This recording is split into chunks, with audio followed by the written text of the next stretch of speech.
get in real program, which is not deemed as Unless opinion John news. says that we behave ourselves. Listen as Joe Montaldo brings to you just the facts Y'all and just put trusted every sources, scary bastard which picture will you allow can you, find of me. the people, to make up your own minds on the various stories being reported on. UFO Undercover in the Oh, I category forgot to of host this show. entertainment.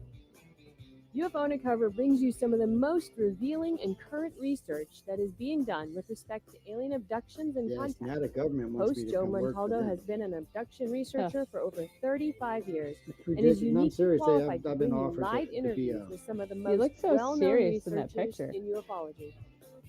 You look The Outer good, but Realm, man, you look in the serious. category of best Here female comes hosted my two podcast. favorite females on my The Outer network. Realm is a very popular Michelle show DeRoche, hosted the by one on the Michelle left is my DeRoche manager. and she Amelia goes, Pisano, which I boasts love her to death. millions That's of all I'm saying. listeners each And the week, one on the who are right well known is for and Amelia have been Pisano. She complimented gets on their very very much laid into back, they're roundtable actually style of great interviewing. And, Together, this dynamic duo brings you they'll the be best of following the us best tonight, actually. with guests from around the world who are well versed within their respective fields of ufology, paranormal, esoteric, and other areas of high strangeness and more. Go to podcastawards.com to vote for these 4 shows and any others you enjoy listening to. That's podcastawards.com. Dun, dun, dun, dun, dun, dun, dun, dun. All right. See, now y'all all know that was. So usually I just get Emily's voice. On the past years, we just got Emily's voice, which is Emily Goodwin, ladies and gentlemen. But John and Emily were in it together this year. Look, we've had 5 shows up for the last 4 years in a row. I have got honorable mention on both my shows for the last 3 years, and actually last 4 years in a row, and it's killing me, people. I don't like losing. The guy said, "We got honorable mention. That's like second place." Like, but what second place? I said, "You ever remember anybody comes in second place?" No, I want to win. So, people, I'm telling you, I'm serious. Y'all want to hear me moaning, bitch, like I did all last year? Then don't let us win. And I'll be crying and moaning and griping. Y'all know I host 3 different shows, and I guest on a lot of shows around the country and in my own network. So, vote. I mean, we made it. We did well. I mean, there was 5 million people voted last year. We did really well. There was what 12 people in our category. So I mean, we did good. We just didn't get that how many other votes we needed. Don't make me threaten y'all, okay? I do know witchcraft. Do not make me put the voodoo. Actually, I know voodoo. I put the voodoo on your ass. Yeah, voodoo would be more effective, I think.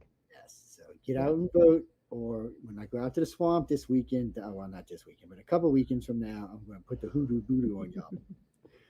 We're actually waiting for Eric Lamb. I'm going to send him another invite because I don't know what happened to our good friend Larry. Larry is a very interesting gentleman. Before I even introduce everybody, because we still got to play Rat in the Cage, but Larry's just a very interesting gentleman. He's got some of the best stories I've ever heard. I gotta Right? say, man. I agree. Him and I sat and got loaded up. Him and I and Tom Wood, by the way, sat and got loaded up. Nice. And, What a and time. and you know I like to talk. And Mhm. so does Tom, really. Oh, no, we were quiet the whole night and just let Larry. He's got the best stories I've ever heard, man. They're just great people. Y'all get to hear some of them. If we get him on, y'all get to hear some of them. Let me email him right quick. Let's see. Let's just do it the easy way. Should we message him? Like direct message? Well, Karma's talking to him. Carmen's talking. I keep calling Karma, but Carmen's talking to him because he keeps texting me. So let's try this one more time. Let's go copy the pretty little link and click, and away we go. I know, Jess, you're not used to when people aren't where they're supposed. I know. Stop it. Why don't y'all go get in the chat room where April can see y'all? Okay, or one of the 8 chat rooms we have. Why don't y'all go get one of them? Well, they like to gang up. Well, this crowd comes with me from way back on Yahoo to Pal Talk, well, Fire Talk, then Pal Talk, and now here. And they like to get on Messenger and message the hell out of me. Right now, there's 11 messages open up asking who. I said, we're going to introduce the guest in a few minutes. Calm down. Technically, well, no, I can't edit it out because the promos in it. Well, I can edit this show and put the promo in. Yes, Clara, you'll be able to ask questions in just a few minutes. Yes, April was one of the winners. That's why she's here. She's a lot of fun to talk to. She's an excellent artist, and we'll get all in that in a few minutes. Yes. Okay, let me play this little part of Rat in the Cage, and we'll start talking till Larry comes in. Okay, y'all gonna be nice now, right? Y'all know y'all love this kind of music. I don't know why y'all don't. I've been looking for what I'm looking for this show and for News on the Flip Side. We've been testing out new intros for the show. So what we do is we find out what we want to put, find a blank spot, and then add the show titles. And we've been testing them out. So this is one of them. It just seems a little. Maybe this should be for Friday night show, guys. What do y'all think? Let's see.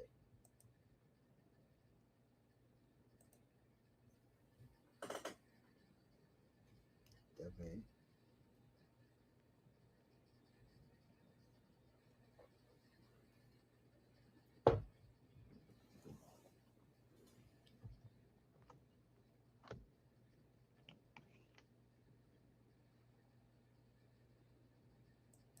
You get to listen to Joe Montaldo talk for 2 hours. That's what you get, people. Oh, yeah, I like this. This might work.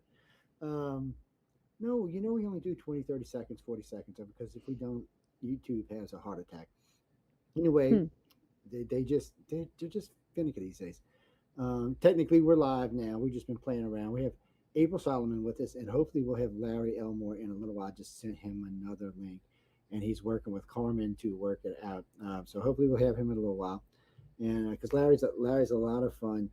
April's a lot of fun too. Don't get me wrong. At least she hung out with the big dogs, not like Yeah, some right? scary people. We're not going to mention no names, but there were some scary people this year, and it's no. There was only so the judges. Well, you know what? Stop. Let's do this correctly. April, welcome to the show. Thank you. It's a pleasure to be here, Joe. Why don't you tell the audience just a little bit about yourself, and then we'll get into the fun stuff. Sure. So I've been an illustrator now professionally, like truly professionally now for about a year and a half.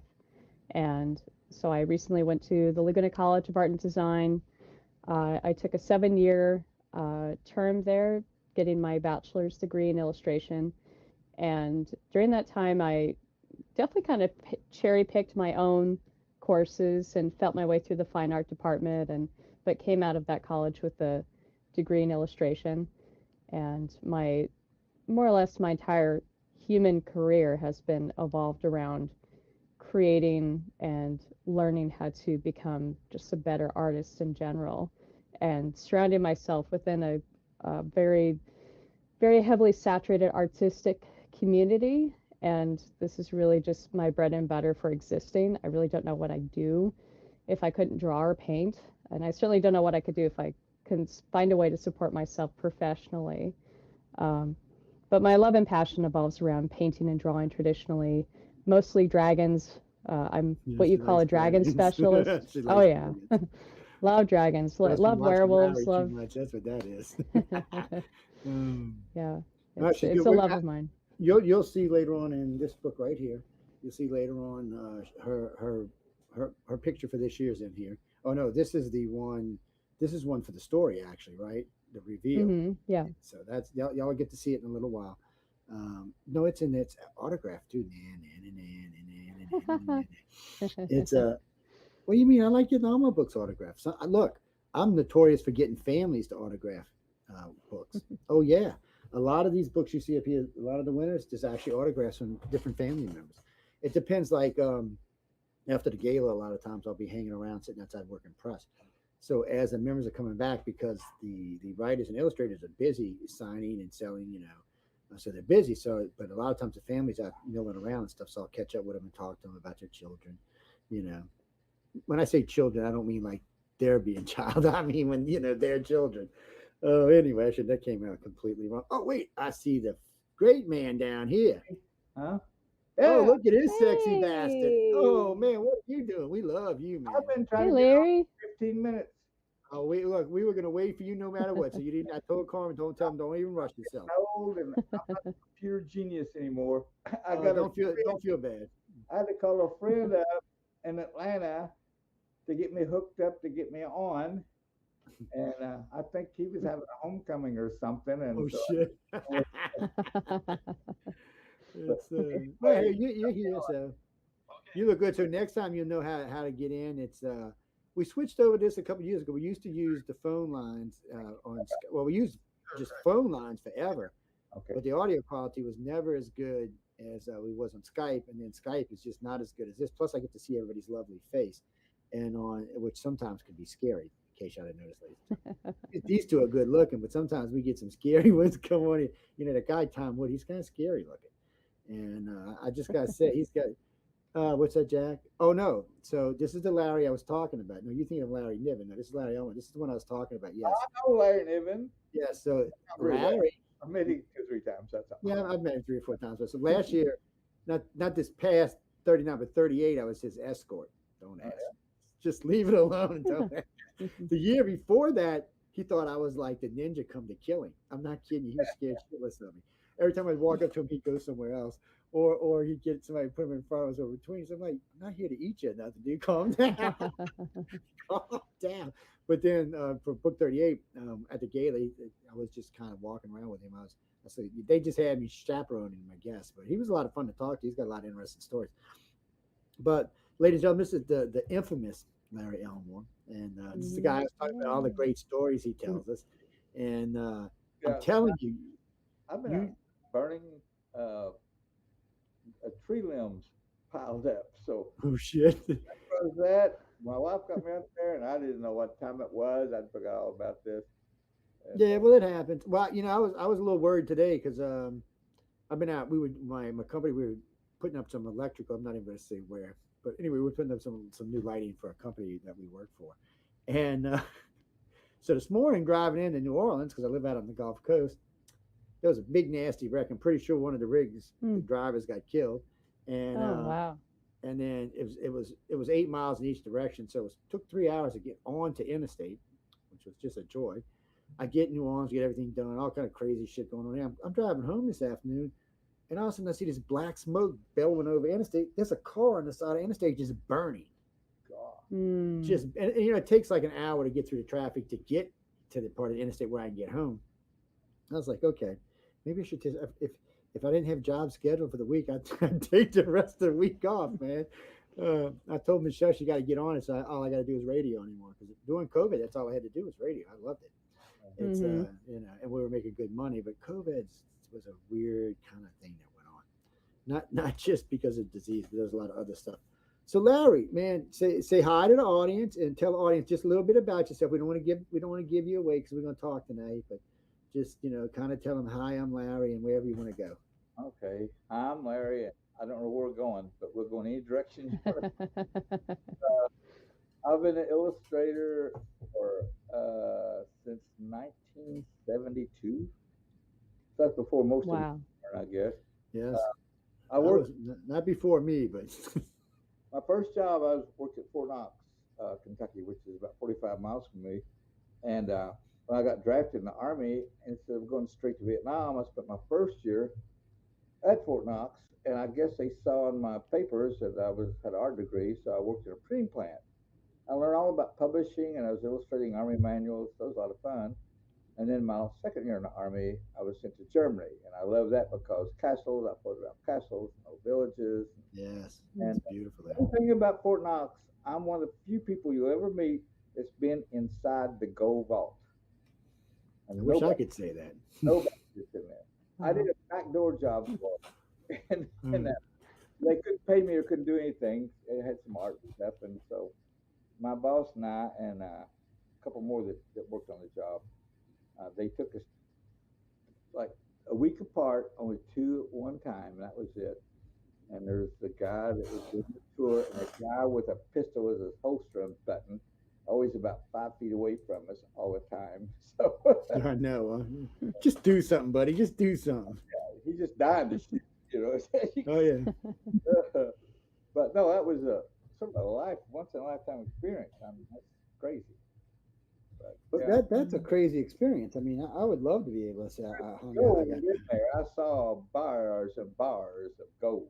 So. Wow. At that time, they also had the Polish crown jewels there for protection. I saw those. A lot of other stuff. Wow.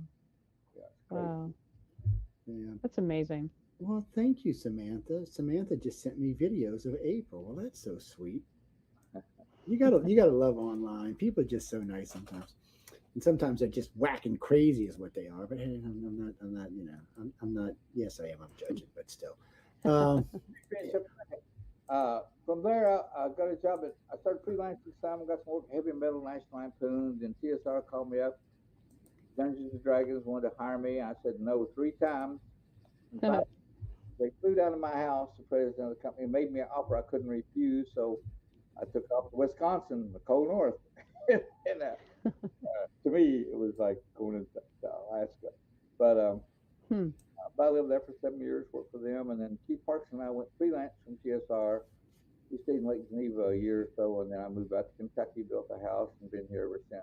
Moved back to Kentucky in like 89, 90, something like that. 89, they built a house. That's So, about when I was up there planting tobacco. yeah, yeah. I I worked had, a Hmm.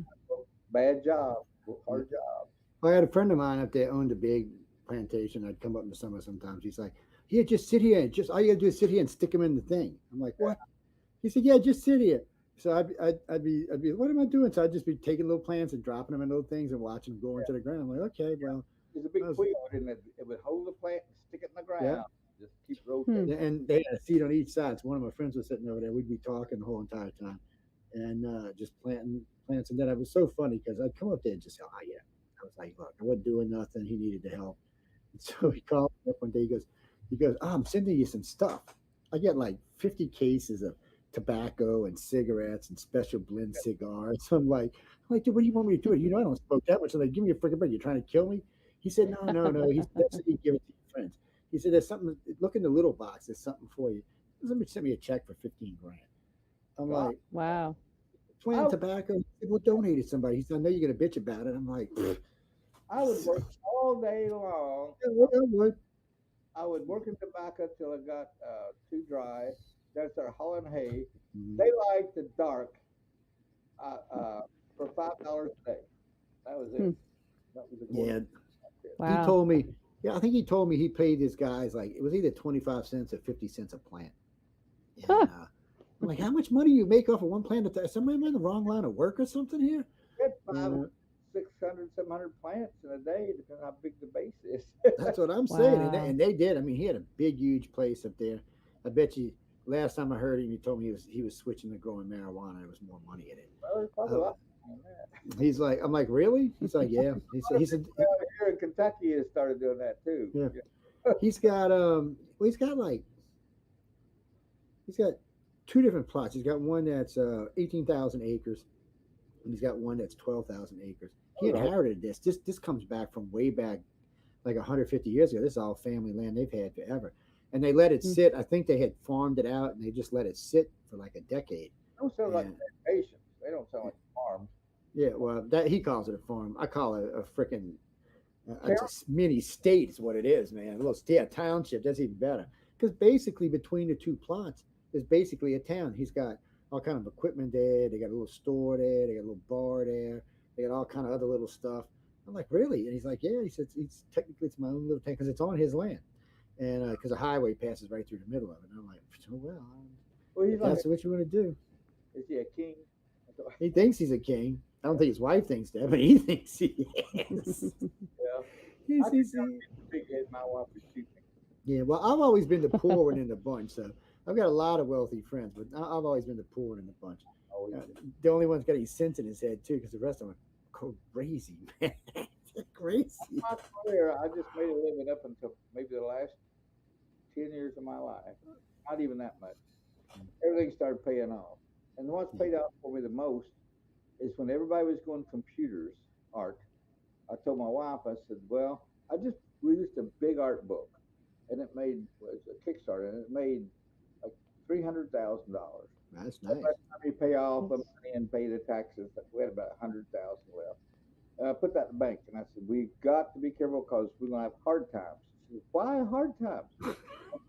I am not. Everybody's going computer art. I said, I'm not going computer. I'm going to keep doing it the old-fashioned way. She said, why? I said, I don't want to do it on computer for one thing, and I Mhm. think everybody's going computer. I'm going to stay original. All these kids that Yeah. play D&D now, I was 20 years older than them or more when it started up, and I said now they were the smart kids at that time. They was the real brainy kids, and I said they're going to have good jobs and make a lot of money, and they want to hang original art in their house. Mhm. a big gamble. I said, I'm going to take it. No, well, look, I'm easy because I've talked to April about this. But matter of fact, I was talking with Echo about this last Friday. We talked about both of y'all. Matter of fact, because we were talking about dragons. Well, we do. Hmm. When Echo comes on my show, we do half of her regular art and her commercial stuff, and we do what I call her dirty art. Yeah. We'll just say Mhm. risque art and leave it at Yeah. that. Oh, But with, she's a painter, and I like real painters that paint in oil. It's a thing for me. I don't how to explain it, but it's always been one of those things. I've just maybe because of the way I grew up or the families I grew up in or some of the people we've hang out with, they have really nice art, and a lot of it's just and there's something about feeling an yeah. oil painting. That's just old school. Don't get me wrong. I'm not anti computer art or anything because I use it a lot all over my websites and everywhere else. But I like that. And we were talking about that, and then we were talking about people who could paint dragons in oil. Y'all's two names came up right off the bat. It was funny as hell.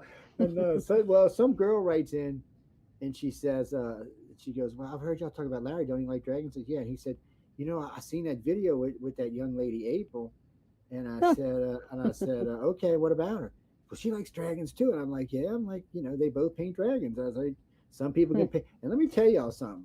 I've seen a lot of dragons in my 100 years on the planet.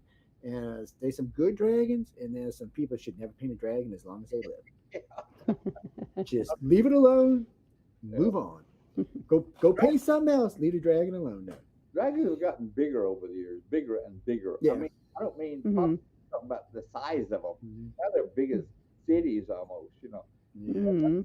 Indeed, you get a smaller dragon and you get a pretty good fighters, and you can beat one. Of course, probably everybody's half dead when it's over with, but Yeah. you could kill one. Nowadays, these Yeah. monster dragons come in. It's like you need to call the army and the air force. Yeah. Oh shit! Call the Yeah. Marines, man. We got a problem here. Well, no, you just call Harry Potter. That's all. See, like we just circumvent that all the way around. It's I've what's that, made it Justin? a long way. Oh, actually, I got both their websites up. We're gonna go over them in a few minutes. Yeah. No, I've we were talking about this a couple of weeks ago, and I forgot who I was talking. I think I was talking with Tom, and he was on for something something else we were doing, and your name came up. We were talking, and he said, yeah. He says the first time I've ever seen Joe quiet before. He said Larry was telling stories. I was like, Tom, you was pretty quiet yourself, buddy. But no, that's a night we were up. We were at the Roosevelt night. We were in your room on the balcony talking. I forgot the little guy's name who was with us, who ended up getting a job with Tom on and off. But Oh, that was some of the greatest stories I ever Dan. heard. You mean Yeah, Dan, right? that's Dan. Yeah. Yeah, yeah. and he just didn't even know how to deal with himself getting to hang out with you and Tom Wood. He was just stunned that he was even in the same room with you. And I noticed he liked to push himself away a little bit, like we might forget that he was there. Uh, Oh, he was freaking funny as hell. my wife says to me all the time. She said, "You never met a stranger." She said, "You That's true. treat people." I said, "Well, I actually have before." Okay. um, I like people. I enjoy people and talking to them, and That's one of and my faults. I like fantasy too. And I Mm. got fantasy when I was in college as a major in art. I started doing a bit of fantasy, and my teachers just hung their head like he's gone nuts. There wasn't no such thing as fantasy really. And I was in the Mm. '60s, and Frazetta's first Conan cover came out. I saw it, and I went crazy. I like, that's the direction I want to go in. I've been in Mm. the whole time long. I'd never seen it actually done, and so I started doing barbarians and long ships. And my teachers, instructors thought I'd gone nuts, and I think I'm not going to straight and narrow and do abstract. I told us I'm never going to do abstract. I'm sorry. And Mm. so I must have done something right because they lined me up for a scholarship at Pratt to get a master's degree, uh, Mm. all scholarship. And I said, well, that's good, but it's not going to happen. Why not? I said, I finish up at my college. I get my bachelor's degree in the last of November, and I'm probably going to be drafted in January. I was. So No shit. Huh? forget about NBA. So But it done me good. I learned a lot, and then I'm glad I was in the army. And then went back and worked at Fort Knox. Another stuff as an illustrator. Was around military a lot. General. I remember one time when a general would walk into our office or somebody high up, there would always be one or two military working with the illustrators, and they'd holler, "Tune hook." That's when an officer came in. Everybody stand. The civilians didn't have to, but we did. A lot of us was ex-military. And the guy walks in. I'm looking at his name tag. He was a general on it. It said, "Look, General Patton's dead, but here's a General Patton." And I found out later it was his son. His son was a general also. And Oh he shit. stopped by my desk. Mm. All things. This is a good little story. I'll make it quick. He stopped my desk to see what I'm working on. I was doing a job for a chaplain about birth control, and it was showing the private parts of male and female. And I was just working on this on my board. It was like if he's laid on the floor and a woman stood over top of you naked, and that's what you were seeing. Okay. So he said, "What's you working on?" He looks down. He's like, "You just sort of froze." I'm like, "Oh no, I was embarrassed. I'm not doing this for the fun of it. This is a job. This is what's happening. Good work, son. Keep up that story." Oh, I don't know, man. The world has changed. That's that's hysterical. So instead of doing the military job, this kid's drawing porn, fire his ass. Oh shit. Oh, well, obviously, along the line, you've learned a lot of great talents, a lot of great stories, a lot of great talents. And still, I've been trying to draw for umpteen million years. I still can't draw. So somebody said you haven't gotten any better. I think I've actually got worse. He's like, I'll what? tell you. Yeah. I'll tell you the trick. The trick is when you're in school for 12 years, you don't pay attention to anything they say. You draw on all your math book pages, you draw on all your social study homework, you draw on your desk, you draw on all your homework. Just don't pay attention to a word that the teachers say for 12 years, and you'll get pretty good. If, You know, if, if you have any that was my children that under was the my age of training. 18, please. When I was in college, I'd have a test coming up, right? So I'd get my notebook out. I had a notebook for every class. Give a notebook out to study my notes. I'd open it up. There's a drawing of a pretty girl. At our next page, there's a girl. That's when mini skirts just came in, right? There's a nude. Hmm. They were short, and there's the girl I remember sat 2 aisles over with a mini skirt. I'd have a drawing of her legs crossed. No drawing. I had no notes. Like, oh my god, I gotta go by minute. Those I, are your notes. yeah, I'm now, man. I slid through. Well, I didn't have, I mean, you're one step ahead of me, Larry. I didn't have any notebooks. I just had bunches of paper that I would just sketch on, or I draw on my table, and I kept drawing on my table, and my teacher finally just said, "You gotta stop drawing on your table. You're supposed to write, you're supposed to do your homework on the paper that's on top of your table. Stop drawing on your table. And stop drawing dragons." For years, stop drawing dragons, pay attention. Why can't you pay attention? And I'd be drawing while they So you should have put a tell me dragon up on to the stop chalkboard, and you drawing. might have looked at the board for a while while you were making the dragon. I was first in Yeah. there was no dragon. I'd never drawn a dragon. And the first time I saw a dragon painted was not presented for it, was Hildebrand. They did Lord of the Rings. They do the dragon and painted that. And I'm like, wow, Hmm. pretty cool. Then when I got to TSR, right off the bat, I mean Dungeons and Dragons. I just started drawing. I looked at the old monster manual. I didn't like a dragon in there. They was really crude. That's the old. Hmm. And so I thought, okay, it had pictures. This is what a black dragon looks like, a red dragon, a white dragon. And I thought, you know what? I'm going to take a different twist. If it's a red dragon, it can look all kinds of ways, but it's red. That makes it Hmm. a red dragon. If it's a blue dragon, it can be different types of blue dragons, but it's blue. So that Hmm. I drew one. Usually it's a new dragon, but I just give it the color it's supposed to be. And so it Hmm. was fun that way. Playing around, you draw different dragons. But I've never drawn a dragon because it really wasn't into fantasy that much. And when I read Lord of the Rings when I was in college, and I read it when I was in the service. and and there was just one. dragon in there, you know. Uh, Mm. but that was it. And then, like I said, when I started working at TSR, it's when dragons were very important. You know, said it in the title. Well, I mean, you know my story. I mean, but the listeners don't. You know, when I was a child, you know, like 6 years old, I'd be looking at your work, Larry, and just so inspired by everything you did, and never ever imagining my dizziest daydreams that I'd actually get to finally meet you. Ah, And easy. you know, just your dragons helped shape my whole world. Well, So, I you was know, painting them as I went. I was just on the wing, on the fly. I got to do dragon. yeah. I do it. Well, I was at LSU a couple of weeks ago giving a political lecture. Yes, I do lots of things, people. Before y'all start in on me, but I was giving a political lecture, and people always ask me about Writers of the Future. It's always a thing that comes up no matter what. I Yeah, guess because I've been working with them now for 4 years, so it comes up a lot. So they're good this people. this young girl comes up. She Mhm. said, "You're so lucky you get to work with Larry." And she goes, "I Mhm. really like that girl, April." I'm like, "Wow, you really paying Aw. attention." She goes through the list. She knows everybody, man. I'm Yeah. like, kind of scared me. Listen, were you a stalker? I just really, really, she's an artist herself. But so the Mm. teachers in there talking to me, and all of a sudden they all start asking me questions. I'm like, I'm not an artist and I'm not an author.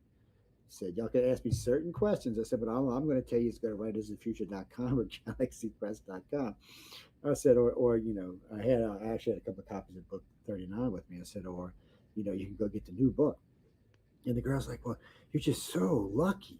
She said, I would die to hang out with these people. She said, you don't even care, do you? I said, I'm not an artist. I said, I'm learning a lot. Don't get me wrong. I said, Larry, and I mentioned Larry and Tom and Echo and DeSantis because y'all all have great stories and really uh, know y'all stuff. And there was like 8 people in the class going, I don't even want to see you anymore. I'm like, did I upset you politically? No. You're just hanging out with the greats, and I'm like, nah, nah, nah, nah. I was like, no, I'm not. I said I work with these people. It's all I do, people. Good, Larry. I've never thought of myself as a great artist. I have A lot not, of people do. and I never even. I tell you what, I never even thought my art was very good. I was always what kept me going was maybe the next one would be a good one. Maybe Right. a good one before I die. And then this last year, I got to looking at. Uh, I haven't done a painting since last September. I've been working around the studio doing other stuff, getting caught up on life a little bit. I started a new one Mhm. a week ago, but I started looking around at my paintings, and I thought, well, I did a few good ones over the past million years. That was one of the first paintings I did at TSR within the first year I was working there, and Mm. they said do a frost giant. I'm like, I don't know what it looks like. And I was always getting the monster manual. I had to look them up. I'd only played D&D once, and I was at Fort Knox before they hired me. The guy there started the game, and then I'm like, this is the most fantastic game I've ever played in my life. I like it. I've never seen a game like this. They said, well, it's not. Like, and then I did a cover for Dragon magazine. Not a cover. It was just a calendar somebody told me about. And they sent some of my stuff in, and they said, yeah, they'd like for me to do one of the dragons in the magazine. That's the first dragon I ever painted. And so I looked at the monster manual. A friend, he played D&D. I looked at it. Didn't like many. I liked the white dragon more than any. It looked more like a dragon. And Mm. so I painted a white dragon, and I just saw a picture of it the other day. It's pretty sad. But for some reason, they would have hired me off of that one friggin' painting. And then they asked for my portfolio, and when they saw that, then it was all mostly fantasy, but I hadn't painted but one dragon in my life. Mm. And Well, Jennifer, no, I'm actually on Larry's site. There's a storefront. I'm actually in a store right now. Yeah, so y'all can go purchase these. Yes, you can. I'm just looking because I love this little mirror thing. I mean, this little microscope thing. This thing is great. I'm just having a ball with this thing. my buddy, Mhm. the guy, Hey, baby, what's happening? Oh, let's move on. the guy that She's runs my blondie. site, he's a friend of mine, but he's also a computer genius. He works for like 7 companies at home, and he started running my site. He built the site, He runs Jeff Easley's website too. Jeff didn't have a website, and he runs our two websites plus all his other work. I'll say he does. And I couldn't get on here tonight. I had to get James to come on my computer and get me on. Hmm. I was quick. Yeah, but yeah, see, that's good. See, once it's usually set up in your system, though, it'll remember automatically most of the time. Yeah. Most of the time. What is that, Janine? Actually, no. You see where it says? It says view card under there. You see it right there on the screen. You can see it. I'm just going through his work. This is just work he had posted because I got one of April's sites posted. I'm gonna go through hers in a little while too. But this is just. Who you mean? You want me to draw some? See this guy right here on the left with the dragon Mhm. with the hammer on it? Yeah, this guy. Yeah, go to him. No, on the other side. Oh, on this side. Okay. No, no, back over the other side. Oh, this side. All right, we got you. That's Keith Parkinson. Is it? Oh, no way. Oh, that's cool. Model. He went to work at PSR when he was like 21 or 22, and he started. And we were all older than him, and he started learning so quick it would scare you. He would have been was a great artist. He would have God knows he'd been a better artist than any of us. He absorbed everything like a sponge. He was very intelligent, but he's dead. He died at 34. Man, that's rough. Yeah. Yeah, that's a baby there. It's really tragic. Yeah. Because the Now, paintings he was producing was like next level stuff, and Lord knows what he would have been doing today. I know he was so young. Hmm. I helped him. That's His weakest thing was anatomy, and I would help him. When we quit TSR, we stayed in Lake Geneva, Wisconsin, and we freelanced. We got a studio, just him and I, and Bill Willingham joined us later. But uh, Keith and I, and Keith was a natural colorist. I mean, he could see color. He would paint with colors. I don't know how he seen them. I don't know how he did it. That was his strength. My strength was drawing. Color was not my strength. So me working with him for the years at TSR and then sharing studio with him, I got to really pick his brain on color. And I had to learn to see color, what was really there, not let your brain take over. Oh, that's red. That's, hmm but that's the green, but it's not green. Look at it closely. It is a pale, washed out, dirty. Well, I call them non-colors. He learned me to see non-colors. I tried to see everything in a color that I could name. Like I said, my drawing skills were stronger than anything. But then when I started working in color, I kept thinking of like I had a crayon box with 10 colors in it. And that was it. Keith had a crayon box with 250,000 colors in it. And I'm like, how do you see that? And he said, I don't know, you just got to learn to look at what you see, learn to see. Mm. And I'd always tell people when they want to draw, I said, learn to see what you're drawing. Well, dumbass me, I just had to learn to see the colors that was there. Don't Mhm. name them. They have no names. They're colors.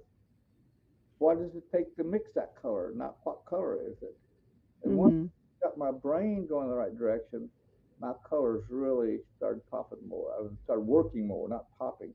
Most of my colors, even at TSR, were pretty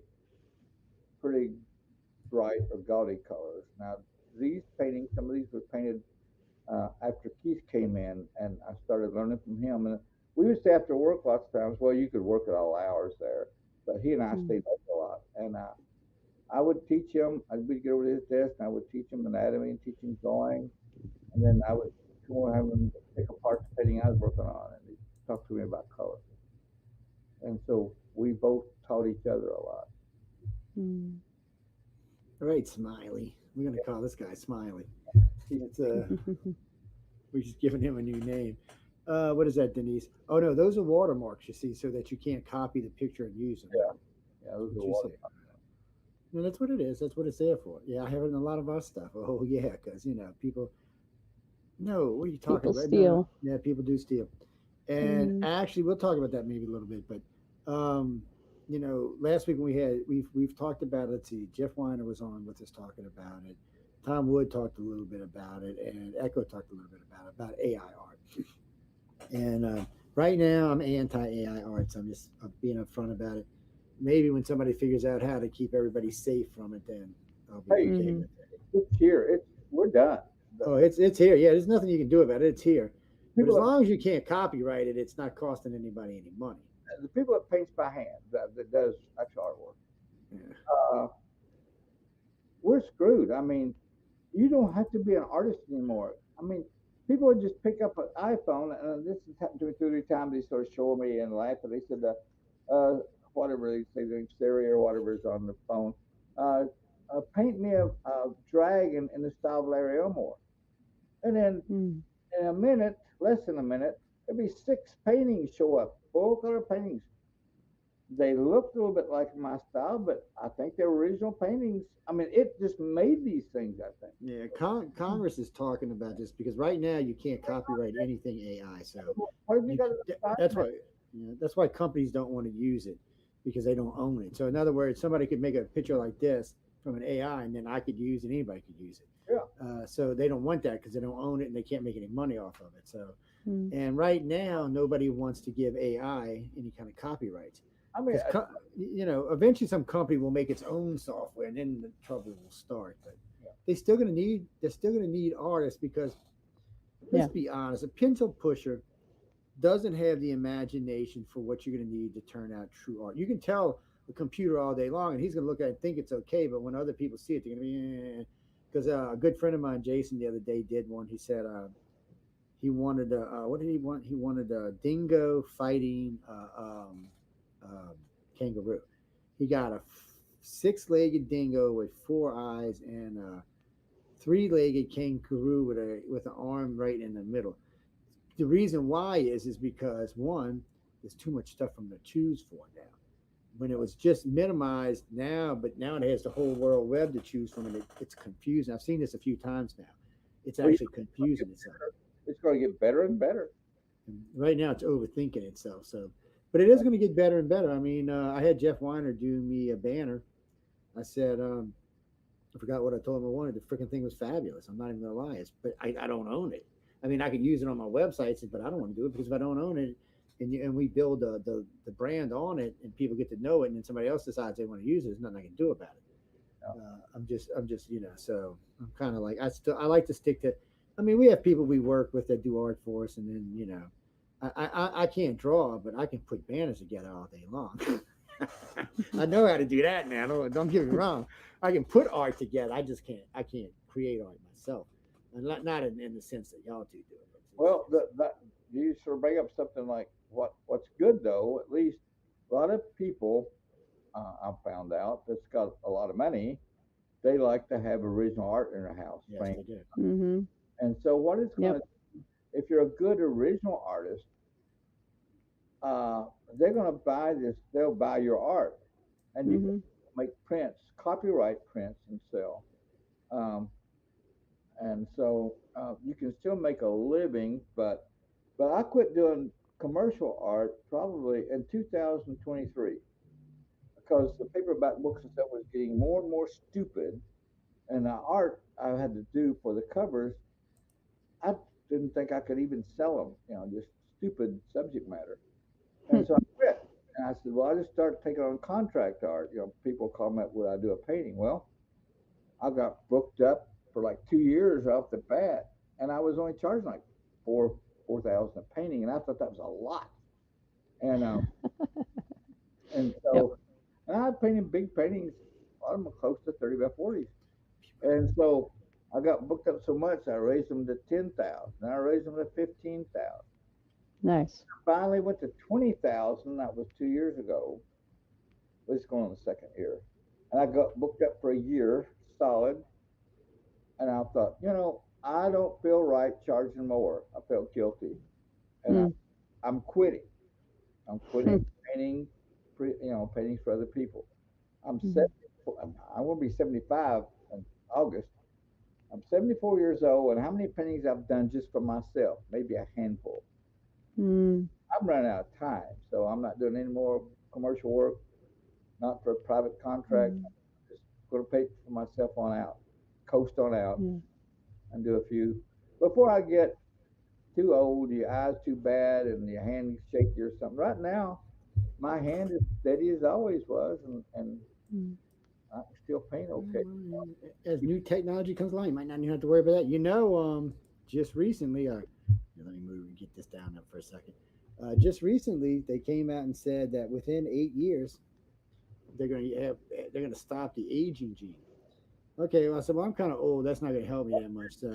So then the guy comes on and he said, well, it's not just that. He said, by stopping the aging gene, he said, we have therapies that can actually bring you back like 30, 35 years. I'm like, really? So that might be worth the bullshit.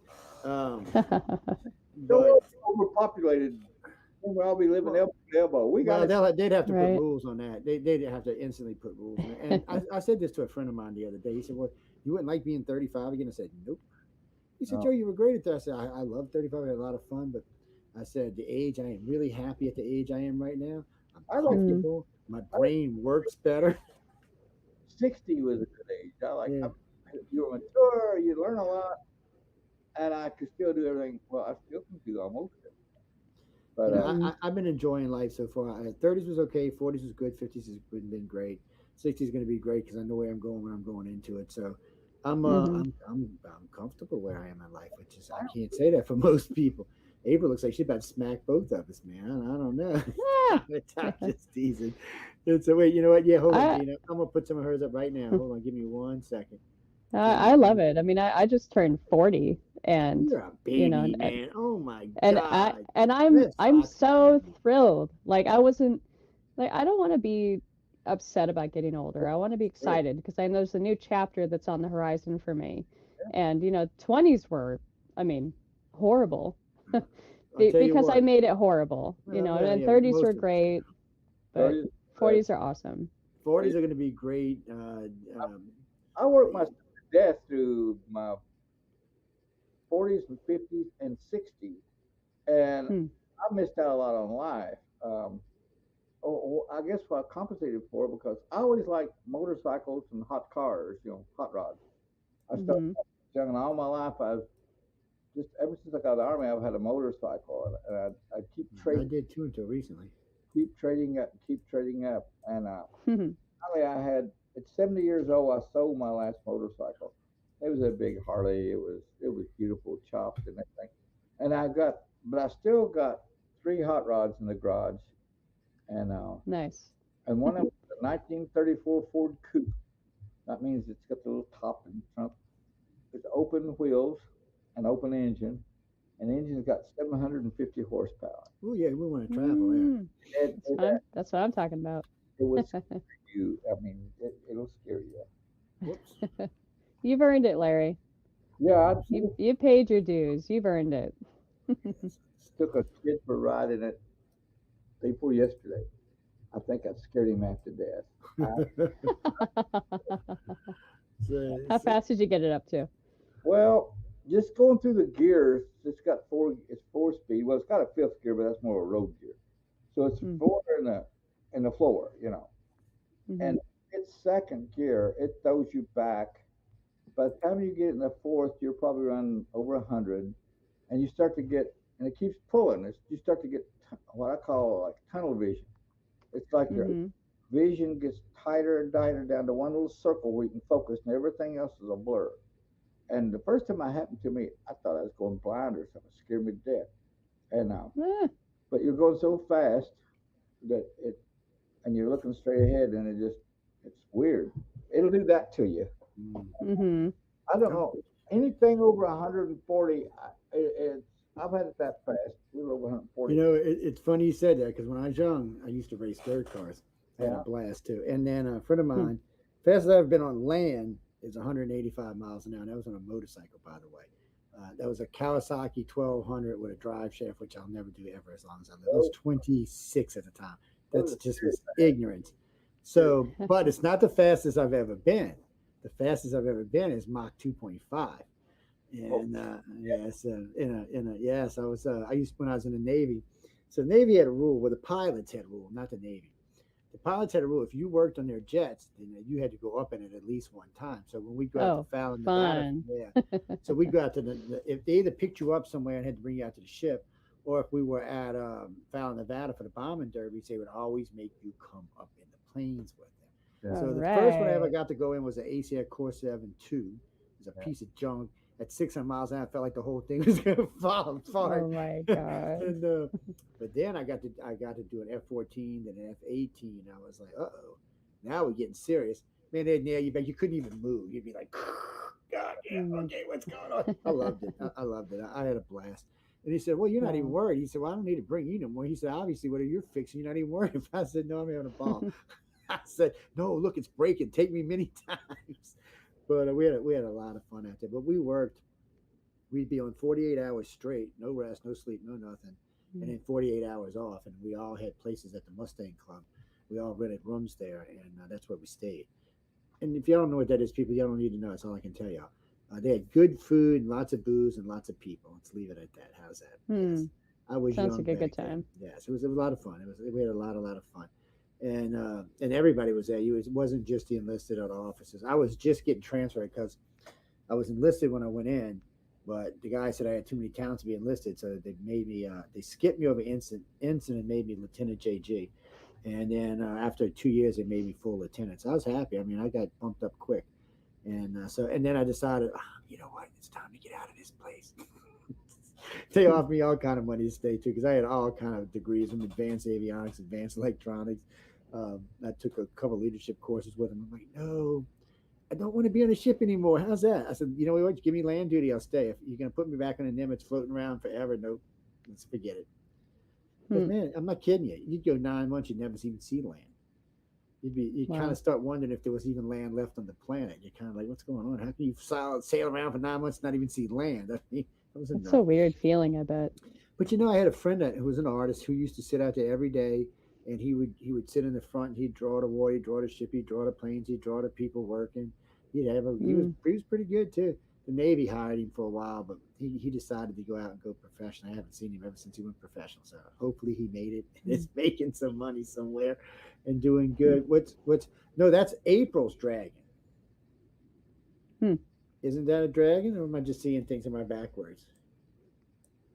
Like behind me? Yeah. Oh, I've got dragons everywhere. But this is some of my very limited collection. Here, I might even just. Well, if y'all having a hard time, can... people, look for the little square down in there. Boom! It'll all go big screen, and you can see all of our beautiful, lovely faces up close and personal. I've got a lot of shit around me. Oh Lord, look at you too. Okay, once you get to a certain point, it's not a collection. Yeah. Hey, Larry, anymore. show us your studio. And then that's. Oh my gosh. Oh, that's beautiful, Larry. When I built wow. it, I'm so jealous. Before, my studio was. It's beautiful. It was nothing. So when we built this house, it called for a 3-car garage. Well, we built it. Look at it. I already told the builder. I said, I want the garage finished off, and I told her how many lights I wanted, where they want them. And my wife saw it, and she said, and I got all these bookshelves built in here too. And she said, what are you doing? This is a garage. I said, I put a garage door on it. It's got stuff all over it. But anyway. That's beautiful. I said, this is going to be my studio. She said, well, what are we going to do with the cars? Park them outside. This is my studio. Right. That's how you got to do it. I took the master bedroom in this house and converted it into a studio. Yeah. My wife looked at me like, what are you doing? I said, the other bedroom's just as big. She said, no. I said, yeah. She said, no. I said, the other bedroom's got a bathroom. I said, technically it's and it's got the big 90-inch windows in it. This one's got two, they got two big windows in there, but not like the ones in the other ones. I got two massive windows in my house. It's ridiculous. Wait, where did this come from? Nice. See, this looks like a dragon. Where is? Oh, there it is. So I sent Joe. I sent you a link for my website. Yeah, so that's that's a company that hires artists. Yes, which I'm a part of, but I sent you the website in the chat. We can do that, and then oops, where did I go? And hey, get out of here, website. We don't want you anymore. We just dropped you. No, I didn't drop you. Okay, there we go. There we go. So let's pop back over here. I see we got a link somewhere, and there it is. Open new link. Pull this over there and get it off our screen right there. Get rid of this link up there. Yes, people, I talk to myself. As long as I don't start answering myself back, we are good to go. Yes. Oh, no, I think I had this one on the other one page opened up. Okay, let's see. Hold on. Where is present? There it is. There it is. And let me see if I got the right one. Okay. Yeah, Yeah, that's yeah. it. Okay, there we go. All right. Yay. Oh, okay. There we go. So All I right. used Wix.com for this website, and it's a wonderful website because it's just a drag and drop. Just grab what you want, stick it in there, and then just That's create right. Well, it I from didn't even there. notice these damn snakes down here. I'd have been bit. Look at that, man. Some Ah, kind of hunter I am. Lord have mercy. It's Are these different people's dragons, or are they all yours? these are all mine. Oh, wow. yes. You don't think she's gonna have somebody else's dragons? She might have one of yours, but nobody else is getting up there. You can forget it. Wait, just had a bunch of people's dragons all together or something, Oh yeah, on that other, we were on a different page. Let's see. just on her page. And these are all traditionally painted, Yeah. like, and I'm like Larry. I'll always like Wait, Oh, I wait, wait. What do you use mean digital. traditionally painted? Tell me, explain, because people are ignorant. you're painting with paint with a brush. You know, Yeah, the Okay. yeah. What's that old thing? I knew what y'all were You talking know, about. I just because the audience might be like, oh, "What the hell?" this Because you know, and one of these. if they're millennials or Z-Geners, they might think it's computers or something. You know, they're not. Yeah, I'm sorry, Carol. Y'all aren't the I, biggest, brightest group on our planet right now. Give it a decade. Give I it a I decade. use digital for the process of building up a good thumbnail or a composition or transferring a drawing onto the board. But once it's transferred, it's all done by hand. It's all done with traditional oil or gouache or acrylics or colored pencil or watercolor. This ain't no damn I love dragon. all What is the mediums. this? What's that? I said, "This ain't no damn dragon." I just wanted to Oh, see a yes, she is. dragon. Oh, now we see. Now the truth comes Yes, out, she people. is. See, now the truth is coming out now. Wait, let's go over here. Let's see. Quick view. Hey, where'd you go, quick view? Oh, there you are. Okay. that's cool. That was a piece I did for I forget the name, but it's a company that hires illustrators to do creatures for gaming, for tabletop games. I was just thinking it looked familiar. That's why I clicked on it. Beautiful. Don't you know why? But it Oh, did. thank you. That It's was an oil painting that I did. I love oil paintings. I'm spoiled. About, you talk about using computers that you get started. I like that. I like all your stuff. She's good. Thanks, She Larry. good. Thank you. She wouldn't be on here. She would. We'd be going. Who are you? Get out of here, man. It's cool. What do you mean, Denise? What are y'all talking about in the chat? I like. I like. Oh, yeah. Okay, no. I, No, like, I'm funny about who we going on here. What was that, Larry? I'm sorry. I said I enjoy it. Uh, Like I'm looking at this painting of yours. I really like that. I've done a lot of doodles and drawing stuff like this. I enjoy it. Hmm. I was always afraid nobody would want them, paint. So I never did really paint any. I just it'd be drawings and end up usually throwing them away. yeah. Well, Hmm. now that there's 8 billion of us, everybody wants something. Let's just be honest about it. 8 billion of us now. You talk Uh, about doing your sketch on a computer. Uh, I can't draw with a computer. I don't want to, but it would save me a lot of paper. But I draw on tracing paper because I draw on the paper, then I flip another one over, and I redraw it over and over again until I get it, and just keep tracing my first sketch, and just till I finally end up with a finished drawing on friggin' tracing paper. Okay, that's what I need to use for my painting. So then I blow that up for the painting. But so I've been selling a lot of stuff the last 6 months on eBay because I found out in these big flat files I had hundreds of drawings. Uh, some of them finished, some of them half finished, some of them 90% finished. And I thought, man, I didn't think these worth anything. And a friend of mine said, start eBaying those. Well, I started eBaying them, and God bless. But I always make excuses. I'm sorry they're on tracing paper. I didn't trace. I traced my own drawings over and over. Uh, the last one the one I'm going to use, I would keep that one. The rest of them I'd throw away. Hmm. And now I wish I'd kept them. Some of them were still pretty good. But you see the thought process, like overcorrect. Hmm. Lined up side by side. But yeah, those drawings I took on eBay, I thought I could get maybe $35 out of some of them. They're going for hundreds. The average around $1,500 or more. I sold two That's drawings. how it is. One pencil drawing, it was a Raceland. I found it in a notebook. Now the drawing in that book, and I thought, well, the books, the sketchbook is a little faded, it's old. I flipped to it, and there was a drawing of the character Raceland from Dragonlance, from his waist up, holding his staff. The only thing wasn't finished was just the ball on the end of his staff. And I thought, well, I can finish that in 15 minutes. I just finished that little staff, put it on eBay. I thought I might get $500 or $600 out of this. $9,500 for close that. Oh, I'm not surprised. I'm I not know. surprised, Larry. yeah. Somebody give me $9,000 cheaper. Damn, that's it. I'm fixing to kick all y'all off the air, man. Oh, about the race. I said, no, that's cheating. I said, this was a real drawing I did for the fun of it. I said, I'm not going to sit here and draw dragons or something just to sell on eBay. I said, I've still got, I guess I've got 150, 200 drawings left, rough. Some of them are finished, some are bad, but I'm slowly eBaying them. And it's, uh-oh, April, you went off. Oh, sorry. Yeah. No, I love One I love one these. second. I love these snakes in this drawing right here. No, Wait, it's, where'd I go? I lost what I was looking at now. Let's go back over here. Oh wait, let's go over Sorry. here. Here I am. Let's go over here. Let's go. Behave yourself, computer. Let's not get crazy. Oh, it says Yeah. fine art. Oh, wait, I like fine art. I took the suggestion of Lazarus. He was suggesting that I divide my website into illustration and fine art. So I Good idea.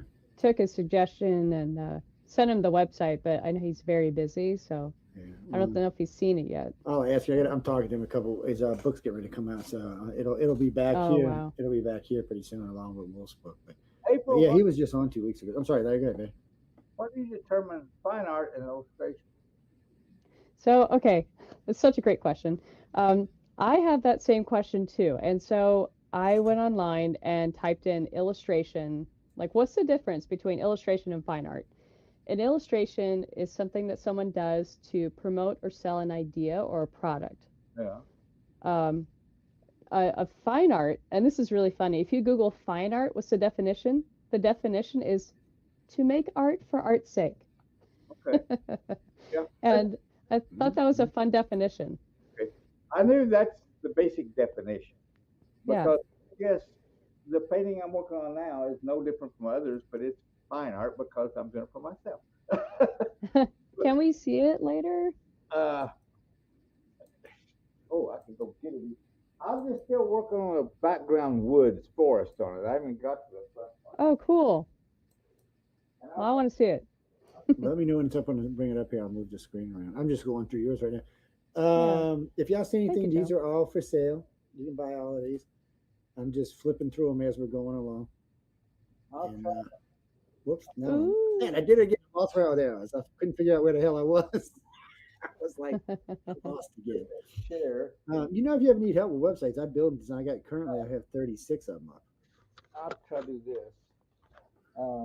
I gotta look at the screen to see where I'm pointing at. Speaking of which, I'm glad you said that Too too. much glare. I better put that back where it was at. There's so much glare though. Oh, that's Anyway, really cool, Larry. and trees, Oh, And- wow. and then we got a. Oh, that's so cool. Hey, where'd he go? I know, where did you go? Hold on, Larry, I lost you. Somehow I got up here in the front. What's going on here? There we go. There we go. So there's Oh, wow. bushes and weeds behind her. Holy shit, Larry. So I That's know, huh? awesome.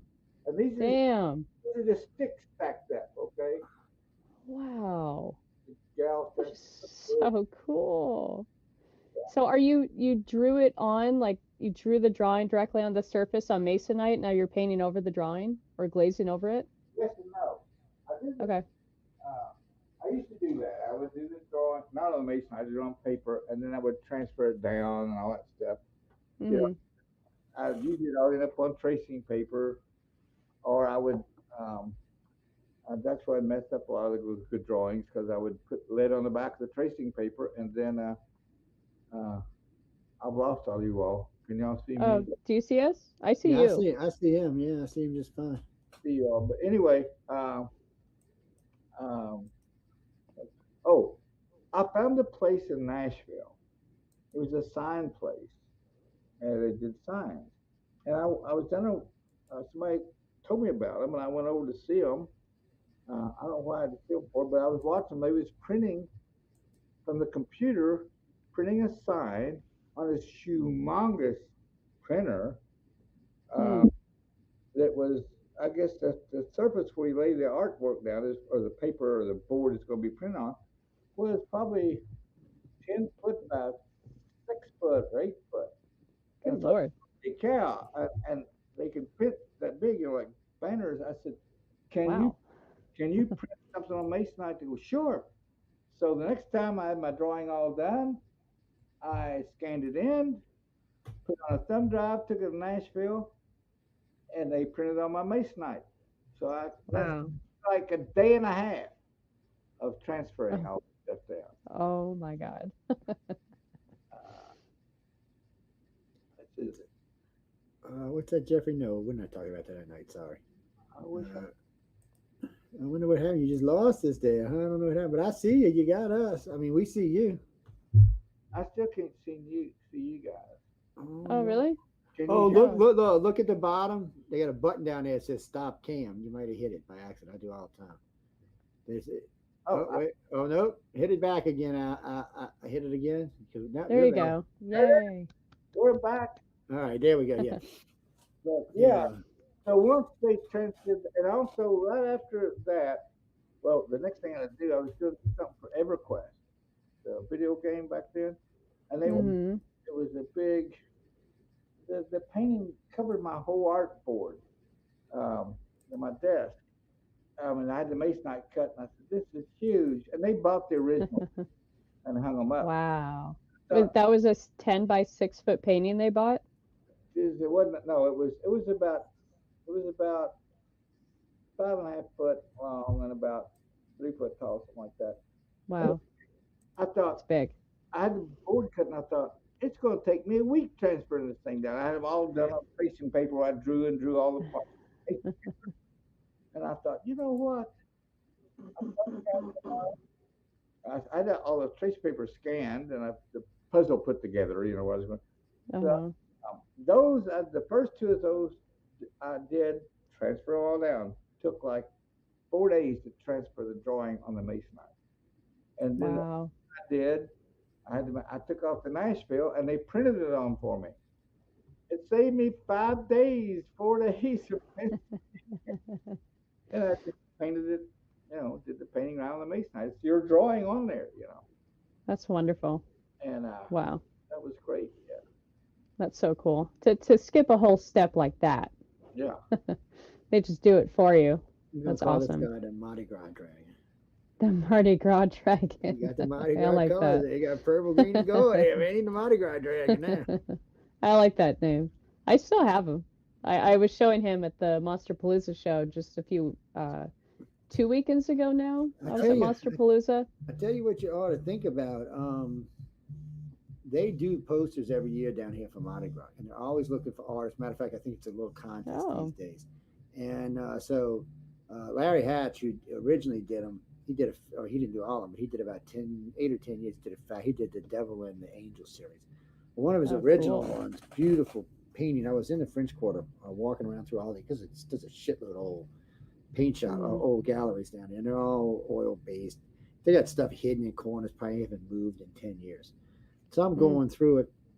I'm choking from the dust. I look over and I see this paintings. It's about six. It's taller than me, so it's about 6.5 foot tall, about Mhm. 3.5 foot wide, and it's the original, the one they used to make the poster from.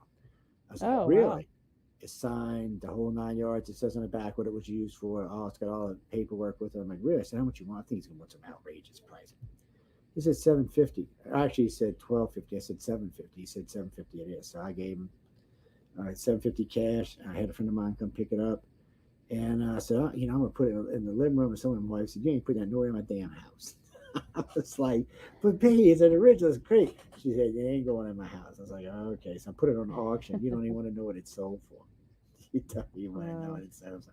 I'll tell you this. It was about 20 times what I paid for it. Oh my God. And well, at first off, the guy had passed, which I didn't know. And secondly, Mm. his work was highly sought after. All the original oils. Some guy was trying to hunt them all down and get all the original oils. He was so happy when he found Uh, that I had this one. I was That's like, "Well, it's mm. yours now." Well, hello there. Wow. You want to come say hello to everyone? Come here. We're almost.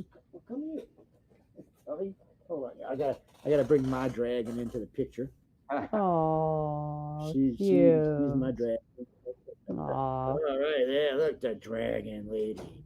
Yeah, I will eat you. So cute. I will eat you. Tell him I eat dragons for lunch, man. Look at her. Oh yeah, give me some dragon. All right, that's enough of that. I love you. She's 2 years old and she's 6 pounds. Cute. She thinks she's a Rottweiler. Don't know what to tell you. What's her name? What's her name? Lola. Lola. Lola. Yeah, Lola. She's bad. She's like a Lola Lola. would be. Lola Bad. the dragon. She's the black dragon. She's a bad Hmm. one. I'm just telling you. The other ones around here somewhere. I'm surprised we haven't heard of. But I keep the other rooms locked off when we're doing the shows because Mm. James, we're gonna go. I got to give them 10 more minutes each, and then we're gonna get out of here because they were only supposed to be here for an hour, but we kept them way over with us. And I keep Larry all night and April. Not like that. Okay, now people with your menage with 12 crap. Don't put that over there. Um, y'all are just bad tonight. We got a bad audience tonight. And I bitch at them all the time. Why don't they come get in the regular chat room because it aggravates me. What do you got? Questions, questions, questions. Okay, this one's for April. What about it? Oh, okay. I'll ask. Well, I'll give them both the same question because it's a good question. So, April and Larry, they all want to know basically what was the thing that made you think you're. Well, first off, they want to know what it was that made you get out there and take the chance of being an artist. But what really was it that made you think that you could do this? Because it's a little bit egotistical. So, April Bush. you um, know, it's been my, like if I could go in there like and be very, very open and honest and very raw about it, it's the only wish that is in my deepest heart of hearts is to pursue this path. No matter how difficult it is, or of course you're going to get these moments of bliss along the way, but like when you have a dream, and I'm really just making it super small when I say the word dream. Like it's more than a dream. It's my life purpose. And I know Larry understands everything that I'm saying right now. There's nothing else I'd want to do more in this lifetime than create art and be around artists and be a creator. And there's nothing else. So this really isn't just about like, I mean, yeah, it'll be great when I can support myself finally with my art, but this is it for me. I've got no plan B. This is it for me. And I think Larry can agree with me on that, but I'd love to hear Larry's answer to that question as well. 100%. I agree with you totally. I always tell my wife, I'm 74 years old. I said, if I got sick and died, or if I got sick and couldn't paint anymore, I said, I'm gone. I have no Mm, desire to live. I mean, I love my wife. I love my kids, my grandkids. But for me personally, that's what's kept me going my whole life. mm. Going back to what I said before, sort of jokingly, but I'm still trying to get one right. You know, never you're obsessed with it. It's the only thing I can do very good at all. And I was born with it. I remember I was maybe 3 years old, and we didn't have money. We was poor. My dad got tuberculosis after World War II, and back then it was a killer. But he would be gone in the hospital to stay for like 6 months or a year, and it's just mom and myself living out in the country. At that time, this was like 1950, and in the country with no electricity, no running water. Mom would hold me in her lap. I remember it and read me stories under a lamplight, kerosene Mm. lamp, and I would draw on the table. We Her brother would come to get groceries, and there'd be a. Mm. He'd come back with about once a month. He'd come back with a box and 4 bags, those old brown grocery bags.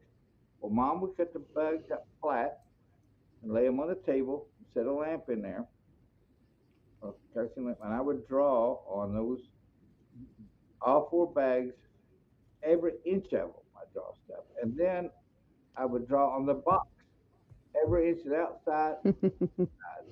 And she would cut it up and make a little house out of the garage, make windows and doors. I mean, or she'd make a garage and I'd put my little cars in.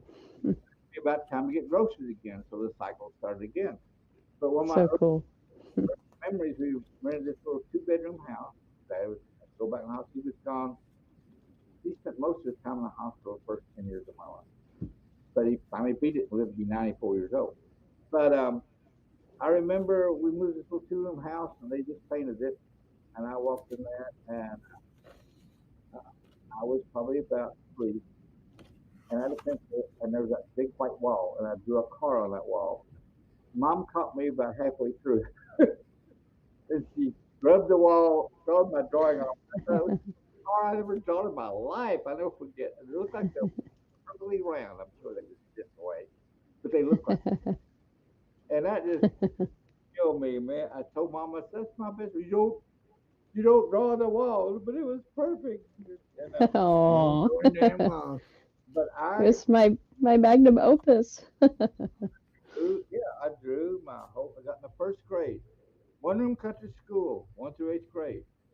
Teacher was a big woman, and she had a not a switch but a pole, and I saw her break that big old long stick over a kid's 8th grader's back. Boys, or country boys, are getting back. I mean, we sit there, you couldn't hear a pin drop all day long. You only spoke if you spoke.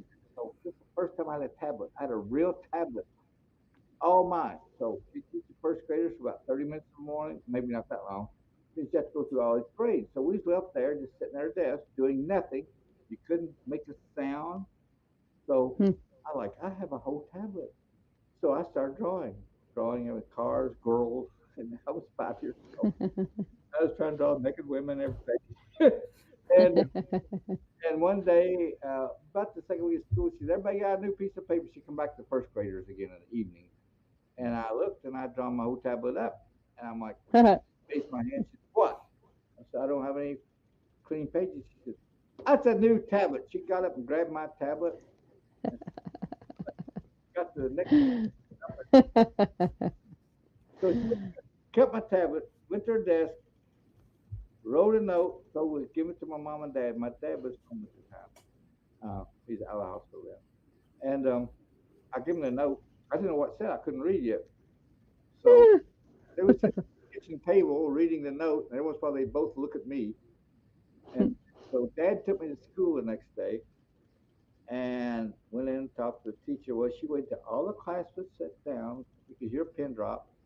She pulls my tablet out of the drawer, sitting in her chair at her desk. Dad's standing looking over his shoulder, and they start going through my tablet. Every once in a while they both stop and look at me. And I was over there curled up in a ball. Oh gosh. And so Mom does some kind of wacko. But hey, I love women as long as I can remember. Drawing cars and drawing women, drawing horses and stuff. And but then I didn't draw another girl. And Mom got worried about me till I was 9 years old. Uh, I was afraid to draw girls because maybe I want to draw them sexy girls. I was too young. And I remember I was at Grandma's house back then. She had chickens; they was farmers, and big shade trees in the front yard. And under the shade trees, the chickens would hang out there. It's summertime; it's cool. Well, all the grass was wore off. It was just the dirt. It was packed hard as a rock. And I was out there where it was cool, and I saw an old rusty nail. Picked up and I could draw in that dirt. So I drew a car. I think I drew a horse, and I drew a naked girl. Wiped it all off. I was like a horse, but you couldn't redraw in the same spot. I bet I drew up an acre of ground that day. And that goes back to drawing females again. I think Mom was relieved. Like, well, he's a normal kid. He's drawing girls again. He's on and loose again. Wait, hold on. Let me put this up there because other people have been asking to see it. Whoops, let me get my fingers. Well, y'all can actually see it, and my finger's not on there. Well, that looks familiar. I think I've seen that at Writers of the Future. Let's get the crazy guy out of there. Do you want to see the original painting? Yeah, put it up there. Or send Okay. It over to, All right, one second. there you go. Okay. This goes with a story, people. Yes. all the artwork in here goes with these different stories that are going throughout the book. This is my own personal. I have two personal copies. They're all autographed. They have multiple different types of autographs on them. These two have special autographs in them, so no, y'all never get your fingers on them. See, they send me stuff like, look, see back here. I don't know if you can see. This is And the the artist, poster. That's one of the originals from Earth Final Conflict. It's one of the ones I use. I think it's I remember. yeah, it's 86. It's 76. It's signed, number the whole 9 yards. So every time people see it back, that's why you don't see it as much. Oh, when you're auctioning it off, oh, you're going to give it away this Christmas. I'm like, no, it's my photo. It stayed back there.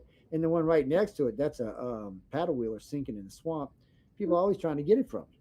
And I'm like, no, it's my picture. Stay off on people. And then people love the streetcar desire over there. But usually they're like this, but they can't see them anymore because they want them too much. It's see, and I put everybody, just so y'all both know this. If you get stuff new and you're out trying to sell it, send me a copy. Now, and just like we do with the books, we'll put it back there because we post artwork on the walls. We post them over there. My whole studio's got artwork throughout the whole damn thing. So I post them in here because some of my friends are doing art. I met quite a few people with y'all now, Writers of the Future, that I want to help out. So I tell them, send me something, I'll put it up there. People can see it. You don't need a lag because you're gonna be a millionaire anyway. But for the youngins, they can need the youngins. But for the artists, anybody can use help. I know what it's like to be starving in the field. I think April fell asleep or something. Yeah. Oh, I'm showing you the original painting. We can't see you froze. This is the original. Wait, but you're froze. Hold Oh, on. am I frozen? Yeah, Am I frozen? Yeah, you frozen. Oh, we can. There No, you now go. you're not frozen. Wait. There you go. You're back. Am I now here? you're back. Now you're Okay. back. Now I was showing you the original painting. All right, Oh, put You it can see how again, big 'cause- it is. Yeah, so I'm gonna put you on big screen so we can see you. There we go. Okay. There we go. Yeah, So- there you go. Looks good. So this is the original painting. It's on masonite board, Yeah. and That's it's approximately 3 by 4 feet. Okay, now I know what masonite board is because I use it in construction, but I don't know if all of our listeners will know what we're talking about here. So masonite board, it's a material you can buy at the hardware store. They call it art board at the art store, and that's where they upcharge it like 5 times more. Mhm. But you can buy it at a hardware store, and it's Yes. a really thin pressed board, and I paint on it all the time. And some of it Um, has a fuzzy side, like a rough side, Mhm. yeah. but it always has at least one slick side. And that's so hmm hard to stretch in canvas. I hated it. And so I started Yeah. painting on my side. You can just saw it to the size you want, just sew it and start painting. It saves. hmm What a great dragon. Every time I stretch the Thank canvas, you. The girl looks like she's like, yeah, man. Am I high or is this a dragon? No, Jack. That is one No. way to see him. Yeah. But, No, actually, I love that. that. So actually, yours and what's her name's the one with the picture in the city is the one of them two I thought was going to win. I never picked a winner, by the way. So if I ever tell you I think you're going to win, just know you're probably not going to win. But I picked yours and Well, hers. I'm really happy with who I forget his name, but I'm really glad that he won. His painting was unbelievable. Oh yeah, Everyone did such an amazing tax job. Collector, Mr. Obi-Wan tax collector. Yeah, that's why. Uh, Oh, hold on, let me show y'all guys. Now I might as well show y'all what we're talking about. It's right next to hers anyway. It's no, let me go find him in this book. God damn, how many things y'all got up in this damn book, people? There he is. So you'd have to know the story to know what this particular picture is. But if you notice, you see the guy with the sickle behind him, and you see with the cloak on him and all. I said, so it was a Grim Reaper and the tax collector. That's what that is. mhm. Yeah, so you know what it is. So you should get the book, guys and girls. You can get it over at galaxypress.com. It's pretty good. See, that's a good page right there. You don't want to look at all of that there, so we'll put the book back there. You can see. The guy Tom Wood we were talking about, that's his artwork you see on the cover. You never know. We might see April's next year. We might see Larry's next year. You never know whose artwork's going to be up there. a really great job. Yeah, he did a good job. And Mhm. I don't know, man. I've seen some pretty good dragons tonight. He might have some competition, man. I'm just saying. Oh, I don't know about that. He might have some competition. See, I can say that and get away with it. You get in trouble. No, 'cause she's one of the winners. They might frown on it. Me, they just ignore. They're like chosen nuts anyway. Good. But we're gonna get out of here in just a couple seconds. Larry, tell them where they can find you, where they can get your work at, anything they need to know about you. LarryElmore.com. There you go, Larry. My See, website. he does it easy, people. LarryElmore.com. That's easy. I got in Uh, early. yeah. Well, no, you got And you. Yeah, there you go. well, and Larry, you said you got another Kickstarter project you're going to work on soon, right? Let me think a minute. Uh, uh, yes, the big book. We're working on it. It'll be. We're hoping to get ready to kickstart it in the next couple of months. Um, I've got it laid out. It took me like 3 weeks to lay the whole thing out. Now I've got to do a little bit of writing for it. There's not gonna be a lot of text, but it's all color and black and white. And there's hardly any text. It's all art. Mhm. Tell a story with art. I can go for that. It's about 270 pages, probably. Yes, I can go for a story with art. I used to keep Hardback. yeah, I used to keep art books on our tables, just different stuff, and and I've been a photographer since since 4-H. I took like 8 years of it in school, and so we always have some type of something on our tables, or some type of artwork, something, and we buy. And I can't show you because I'm not in the front. But if you were in the front of my house, you'd notice everything on my walls is canvas. It's all oil work, everything up there. It's random stuff. Some of it's flowers because somebody in the family likes flowers. Not going to mention any names, Linda.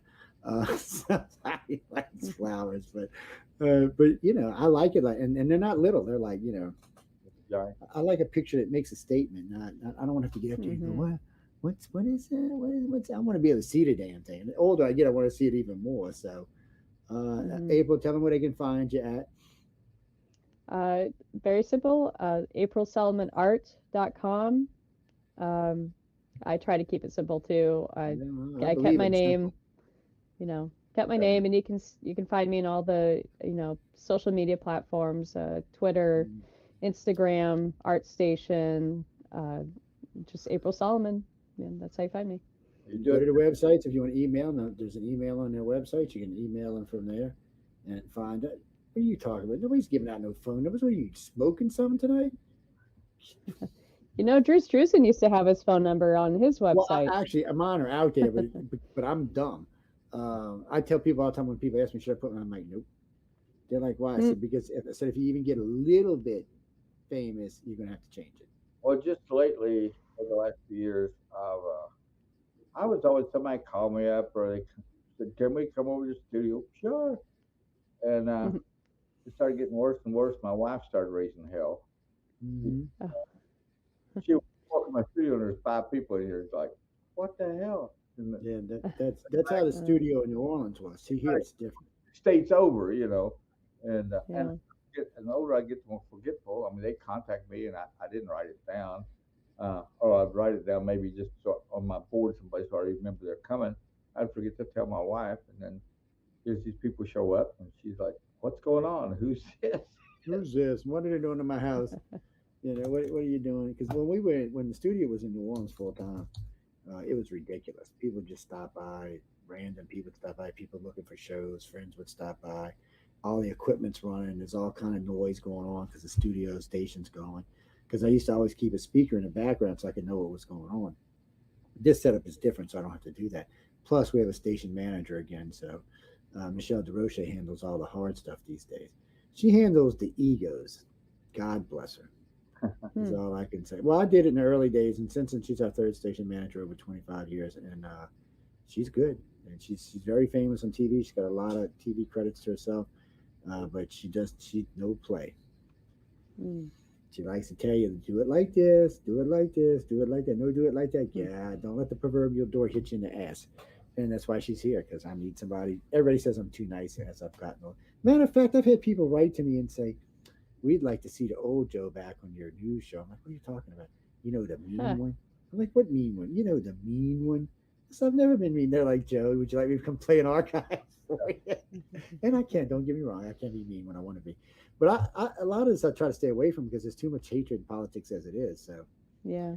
I'm just like I try to be wherever I can be positive. I try to be positive, And I have a Mm. rule on all of my radio shows that I host. We always end on a positive note. It's good for people to know that, yes, the world's a pain in the ass, but you know what? There's still some good shit in here. If you don't believe me, go look at Larry and April's work, and you'll have a smile on your face when you're done. Well, it's just to say there is good stuff on our planet. There's good people, fun people, happy people. If I was listening to news, I think everybody was a miserable bastard. If I was just to do radio, I think everybody was happy beyond belief. So I'm looking for that middle ground somewhere. But guys, y'all are both fabulous. I can't wait to have y'all back on in the future. Larry, you're always fabulous. Always great to talk to. Guys, we could do a show just on Larry's stories. Nothing to do with artwork, just stories. And it'd take up Mhm. it's out. It might even take up a couple of days, man. The man is great. I love listening to him. He's got a good voice. He's got a lot of stuff. He's a lot of fun. I don't feel any hatred coming off him, which is so nice in radio today. April's the same way. She's fabulous. She's laughing. She's just a baby now. I'm just kidding. I don't like calling 40-year-olds babies. They get mad at me when I do that. You're fine. You're fine. Yeah, I so grew up in the 80s. I'm oh, fine. You're good. she's still kind You're of good. feral. Okay, that's what that means. So if you're at the top of the millennials or an X Gen or see the top of the millennials are the last feral generation. What I mean by that, they still had to go outside and play. No, go outside. No, Yeah. go outside. No, go out. No, wait. What did I tell you? Go outside. And sometimes you might not see your kids till 10 o'clock at night. And you're like, oh. And then here they come walking in the house. That's how it was when I was growing up. It is not that way now. My son's a millennial, and he spent about half his time in the house and about half his time out the house. And Hmm. because I should have never bought him a PlayStation. That was I'm like you. I spent probably 90% of I did. My time. mom was furious. She said, "If it's not dark, don't come in the house." I was like, "Mom." She's like, "Nope." We knew Huh. in the summertime you could stay because it got dark later. You could stay till outside till it got dark, was around 9 o'clock, and we knew we should be home by about 9, Yes. and about Mm. dark. You had to get home Yeah. and eat supper, not dinner. We had to get home and eat supper, Yeah. and if it wasn't, Dad would get mad. And didn't want Dad mad at us. So. Yes. Yes. Well, yeah. I Mhm. never wanted nobody looking for me, so I always tried to be home when I was supposed to So, be. But Hmm. because Dad, I wasn't worried about. Dad was cool. Mom would have lost her freaking mind. Now, where were you? It's like 2 hours late. Wait. What? You can't read. You can't count. I do send you to private school, boy. What's wrong with you? I can hear her now, man. Oh my god. But y'all be sure to go check out both their artwork. They're great. Hopefully, we'll see a lot more of April stuff coming out in the future and Larry's. I both of them. I Mm. love that picture, by the way. You just both of y'all had up, by the way. Well, the one Thank April you. just had up is in the book, so y'all can buy Writers of the Future. You can get it, or you can probably just get a copy of it from her if you just want the picture. Larry's got Yeah, stuff all over the which I place. have. Yes, see, and which she has. So there you Mm. go. And I La- have the original. yeah, So if you want the original, there you go. Make an offer. come Don't talk to me. don't be cheesy. Make a real offer, people. real quick, The girl has real talent. She ain't no wannabe. She got real talent. you got things sitting there, Wait. Oh yeah. Oh, that's a beauty. and now I don't have to print all my prints at one time. I've had a big edition like that for about the last 5 years, and It's the way to do it. we take the orders in. My wife, now that she's retired, she does all the printing and shipping. So we just do What what what printer is that, Larry? Is that a Canon or Epson Epson? Okay. uh, P6000. Oh, it's one That's of the a big loud beauty. ones, yeah. It's right now. I think it's one of the bigger home ones they make. Epson Mm. P6000. It does beautiful work. As long as they do good. Well, there you go, guys. Y'all can get all their stuff. You know where to find them at. You go see to check them out. No, poor April cannot submit again. She can submit for the authors next year, but not for the illustrators. No. Yes, that's Yeah. just the way it works. Yeah. Well, no, we Well, instead of won both. April, good seeing you again. really good seeing you too, Larry. I Yeah. really hope I get to see you again sometime in the near future. Oh wait. Somebody said I need to do my own Dragon Con. Bring the 4 best dragon people in. Well, I got 2 of them right here. I'll tell y'all what. I'll do. Okay, because we got Dragon in April right here. I'm calling you Dragon, man. Jesus. I like that. We got Larry and April right here. Y'all send me 2 other really great dragon artists. I mean, great. I don't mean no bullshit because I got 2 really good ones here. And I said maybe I'll consider doing just a dragon show where we only Well, I feature I got dragon. some names for you if you want to Well, hear some. send them to my email because I'll forget them if you tell me now. Okay. Everybody, ICAR at Cox.net. Oh, by the way, Janak and everybody else, UPN Talk Radio, the new website is up. Finally, they finally straightened out their errors. They'll be getting updated for the next 5 days because a lot of other shit going on at the host assembly. But once it's up, it's up. By the way, I will feature y'all sometime this week, and both of y'all will be up on the website. So um, It'd be awesome. probably Saturday, because right now I'm working like a, people, by the way, I thought slavery was over with. I'm just saying, because I'm being worked like a damn slave right now. And no, no, Gene, I do own my own business, but the don't mean, let me explain to you about owning your own business. All owning your own business means is you're going to work more. That's all it means. Yes, you get Mhm. more money. I ain't going to lie. You get more of your money, but all it means is you're going to work more. No, because Mhm. nobody's doing it for you. You got to do it all. Yeah, you can Yes. Yeah. stop all you want to, but you'll starve. Yes, yes, that's true. That's true. No, I was lucky. My talent was never authors or well, I don't know. We'll see. I'm writing something right now, but yeah, no artists. I never had any skills like that. Really, if I look up and get a book written, it'll be phenomenal anyway because it'll just be a thing. This is my revenge on Emily. Y'all don't know this. Shh, that's what this is. Emily's been bugging me for 3 years to write a book. So I said, okay, when I finish, it's all going on a vanilla envelope. I'm going to print the whole damn thing out, and I'm sending it to Emily. Yes, Emily Goodwin. No, I love Emily. Y'all don't take that the wrong way. I really do. She's an insane, working hard woman. Yes, But she is. everybody, be sure to submit to to writersofthefuture.com. It's the only way you can get to meet any of these lovely people because I foresee April in the future being a judge or doing something else. I have psycho abilities. What can I tell you? Um, and they're always looking for good people. The writers of the future is always looking. Writers and illustrators of the future are always looking for good people. And if you want to hear us talk about these two with them not being here, go listen to Echo Chernick and I last week, and you'll hear what we were saying when they weren't actually, which is all good by the way, but still. It's very flattering actually. Y'all should go listen. Y'all might get swole heads. Fuck everybody else. Y'all can go listen. Guys and girls, we got to get out of here. We're already run over an hour into Michelle's show. Thank God we're not overlapping like the old days because she would have took a gun to all three of us. On that note, good night and stay tuned, or I should say, join the outer realm. Good night, Thank you, everybody. Joe. Oh, Bye, y'all are Larry. great, guys.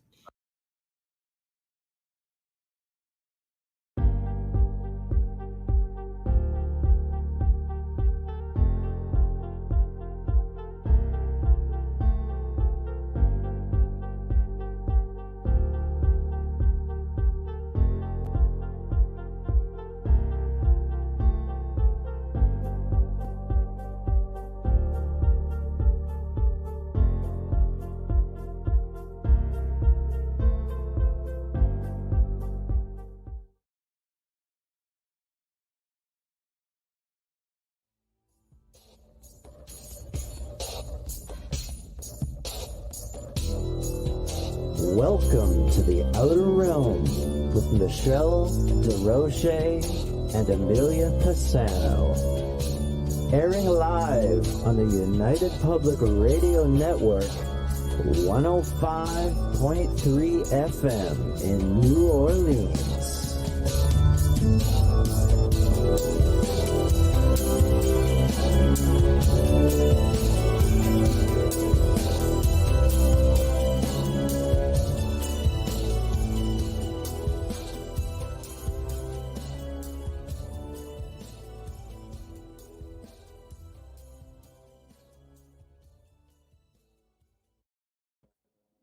Good evening, everyone. Welcome to the Thursday night segment of The Outer Realm. We are broadcasting live on the United Public Radio Network, UFO Paranormal Radio Network, 105.3 and 107.7 FM from the beautiful city of New Orleans.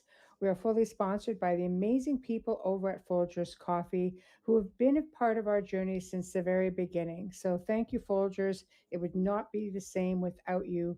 And Amelia and I love you for real. Anyway, we're also very grateful for the contribution of Dr. Snick, the sonic surgeon, aka Justin Snicker, who is the voice and, of course, the music that you just heard on our intro. He's an award winning composer of Halloween, horror, sci fi, and dark wave electronic music, which can be found on all of your favorite platforms. So check him out. Also, big thank you to Steve McGinnis, the artist behind all of our banners and logos here on the show. So he can be found on Facebook and Instagram. It also just happens to be well, specializes in the horror genre. So definitely check him out. So tonight, for the very first time, we welcome Jeff Olsner to the show. And he's going to be discussing how his life was forever changed as an exchange student at Findhorn Foundation in Scotland, where he learned why it is so important for us to have a connection to nature. And he talks about his groundbreaking work with climate scientists and a team of remote viewers to gather insights about climate change and mitigation. So, this is going to be one of those educational type shows. We're just waiting for him to come in. Um, because I don't know, I'm pretty earthy. I love it. Some of us just really love the forest and we just have a lot of respect for the planet, and others not so much.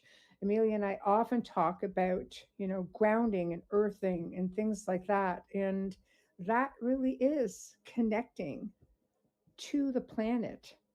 And there's a lot of different stories that, I'm sure will be told this evening. And a lot of people find that connection through music and poetry and images and, all sorts of different things. So I'm going to put up his banner, his website's there, and you guys should go and check that out. There we go.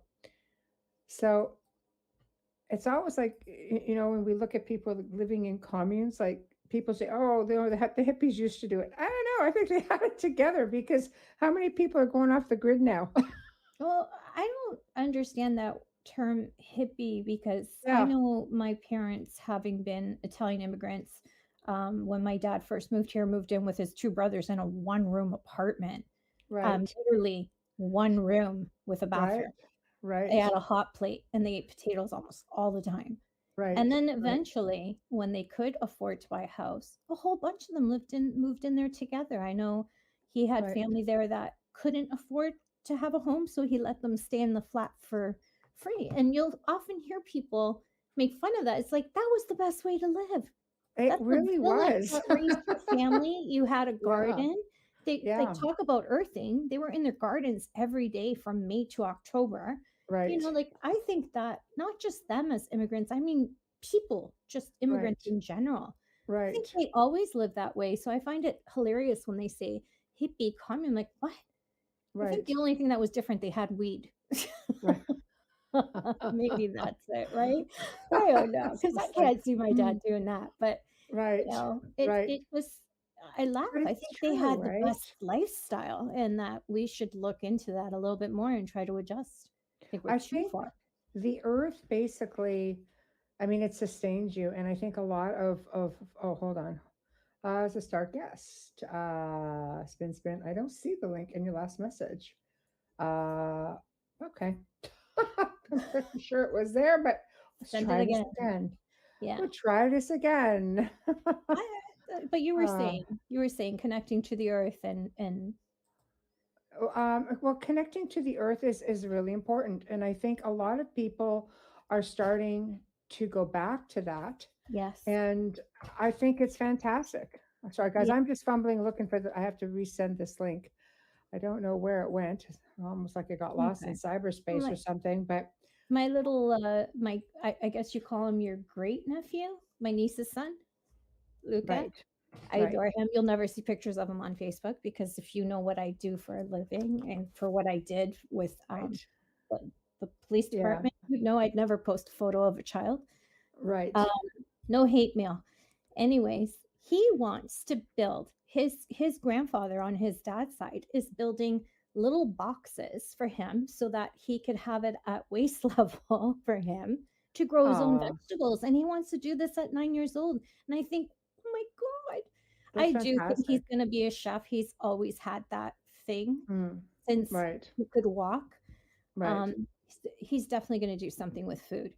Um, right, so I think it's exciting, and I think it's mm, fantastic that his grandfather is building and his dad is building this for him to explore right, it. One, yeah. to start better connecting with the earth and understanding Mm-hmm. how much it gives back to us so that we treat it well. Mm-hmm. I think, it'll be hopefully, I mean, it takes our generation to teach the next generation, but Absolutely. I tend to wonder if the next generation, I mean, I have to hope that the next generation will be, interested, because we're Well, such a technology based society now, we'll and have yeah, everybody's like this, yeah, and I think somewhere along the line, a lot of the importance of the I'll say hippie lifestyle, and I say that with love, believe me, because absolutely. some of the dearest people in my life My in my brother, life my is, brother was like that. Yeah, yeah. I have yeah, friends who are like that even now, and I grew up with people like that around me, which I thought was really endearing, and yeah. Especially if it, you grew up in the 70s. Yeah, yeah. yeah. So I just think it's important to try to find our way back. So I'm really looking forward to seeing what Jeff has to say. And we are just waiting for him to come on board here. And if you guys go and look up, because I won't put it up yet, but the Findhorn Foundation, it's it's really a wild website. It's really, it kind of reminds me again like a spiritualist sort of community where everybody's got the beautiful gardens and the colorful homes, like the bright colored homes. For those of you guys maybe who've been to Lilydale, because I love Lilydale, which is in Mm, upstate New York, and it's just, you walk in through these gates and everybody, I mean, when we say earthy, they're earthy. I can't wait to go. Yeah, Oh yeah, they're just, you know, everything is so, how can I explain it? Everything just comes from the heart. Everything is like with love. They have fairy gardens, and they have little yeah, elf houses and yeah.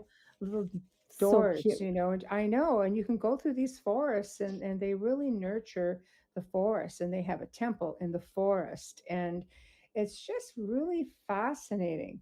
They even have a little gnome section. I'm not really a fan of gnomes, so My mom never cared for gnomes either. I know. She liked her So angelic statues and the little yeah, babas. yeah, there's something about gnomes. I just think that they're Yeah, just waiting to cause some havoc, like shenanigans and stuff. So it's I don't hard know, when you but know the backstory. Most people yes, that have garden gnomes, it's just it's a yes, it's just a thing. It's a cultural thing or their it garden thing. is. But when you're in It our is. field, it's a whole different No, it's whole true. different thing. It's like when you I put just, fairies on your sliding door window. Well, let me talk to you about fairies. But yeah, I'm just so typing the guess. It's no like not problem. sure where the first one went. Oh, Okay. that's amazing, Zach. He wrote, can I read what Zach wrote? Yes, yes, yes, He yes, yes. wrote, my 89-year-old grandfather is still working on his beef cattle farm with no slowing down. And for his age, he's very muscular and fit. Well, that's why he doesn't need to slow down, honey. He's working and he's 89. Right. God bless him. Tamara says, I have grown corn, hay, wheat, vegetables, you name it. But you can grow things in pots or plant vegetables in between flowers in your garden. Let me tell you something, Tamara. My father had a giant garden, and I've posted this picture. Right. Giant garden, like bigger than a 20 by 40 pool. And he Right. would still, that what was left wasn't much grass, but we had fruit trees everywhere. And he would Oh, still pot in his, because he was a winemaker, his old oak barrels. He would cut them in half and he would still pot vegetables in those halves. And he put right. them around the trees. Right. Like it Right. was never ending, you Right. know. I think it's awesome. I really It's do. great. It It's it great. is. It is. I miss the days of harvesting and putting it in the freezer and having it all winter long. I miss Mm-hmm. those days. Mm-hmm. But you can Yeah. do that. You can. I You can't can. because I'm out in the country and the rabbits eat everything. That's true. Everything. They ate my rose bush. I had to take everything down. Yeah. Between the rabbits, the voles, the deer, it is really, really hard. Oh, thank you, Tamara. Yeah. Don't mess with fairies. Yeah. That's No. my thing. Yeah. Yeah. I know someone who constantly deals with them. They're not what a lot of people think that they are. No, he knows exactly what it is. He's very gifted, but Yeah. it's like they're his nemesis kind of thing. He's Right. constantly having to deal with that. Hi, Right. Chris. Right. There Chris we writes, go. my mother is 80 and she still plants tomatoes, green onions, and flowers. When we were kids, we had huge gardens. That's beautiful. Did Right. you know that if you buy green onions, even in the grocery store, you save the roots, the little white roots, and you Mhm. put them in a little bit of water in a glass? Do you know they grow back within a couple days? Billy. I do it. So I buy it once and I eat it like for 2 weeks. I do it. Yeah. Really? It That's won't, crazy. this the third time it'll be thin, but you can either leave them in the water or put them in a soil and then they'll keep Right. growing. But I had Right. them in the water and I couldn't believe how fast, like literally the next day it's already shooting up. So yeah, so there's a a little tip for you on That's saving money. that is You craziness. can also grow a pineapple from the stem on the top of your pineapple. Hmm. You can. That's interesting. I Was that tossed mine because I peeled too many back, but you can grow like a little baby pineapple plant right? from your pineapple. You take the last four layer, you twist the stem off, you take the last Right. 4 layers off, let it dry for 2 days. You can rewind this. Don't worry, you don't need a pencil to write this down. Let it Right. dry for 2 days, and then you put the tip in water. Takes a couple weeks, the root starts to grow, then you put it in soil and you pour to water it from the top. So it goes in right straight through. You don't water the dirt, you water from the top in the center, and it'll Hmm. eventually grow a tiny pineapple. That's craziness. I'm Right? just celebrating. Yeah. There's all kinds of things. If you go online and you check anything that has a stone, like avocados, you can grow an avocado plant. You can grow lemons from the seeds. Mhm. There's tips on everything to make the most Right. of what you're doing. And you can also, you're upcycling like banana skins. Mhm. Right. You put them in water overnight and Yeah. then you use that water to water the pineapple plant and it grows even better. See, there's learning all kinds of earthy Yeah. stuff. Yeah. That's a lot of earth stuff.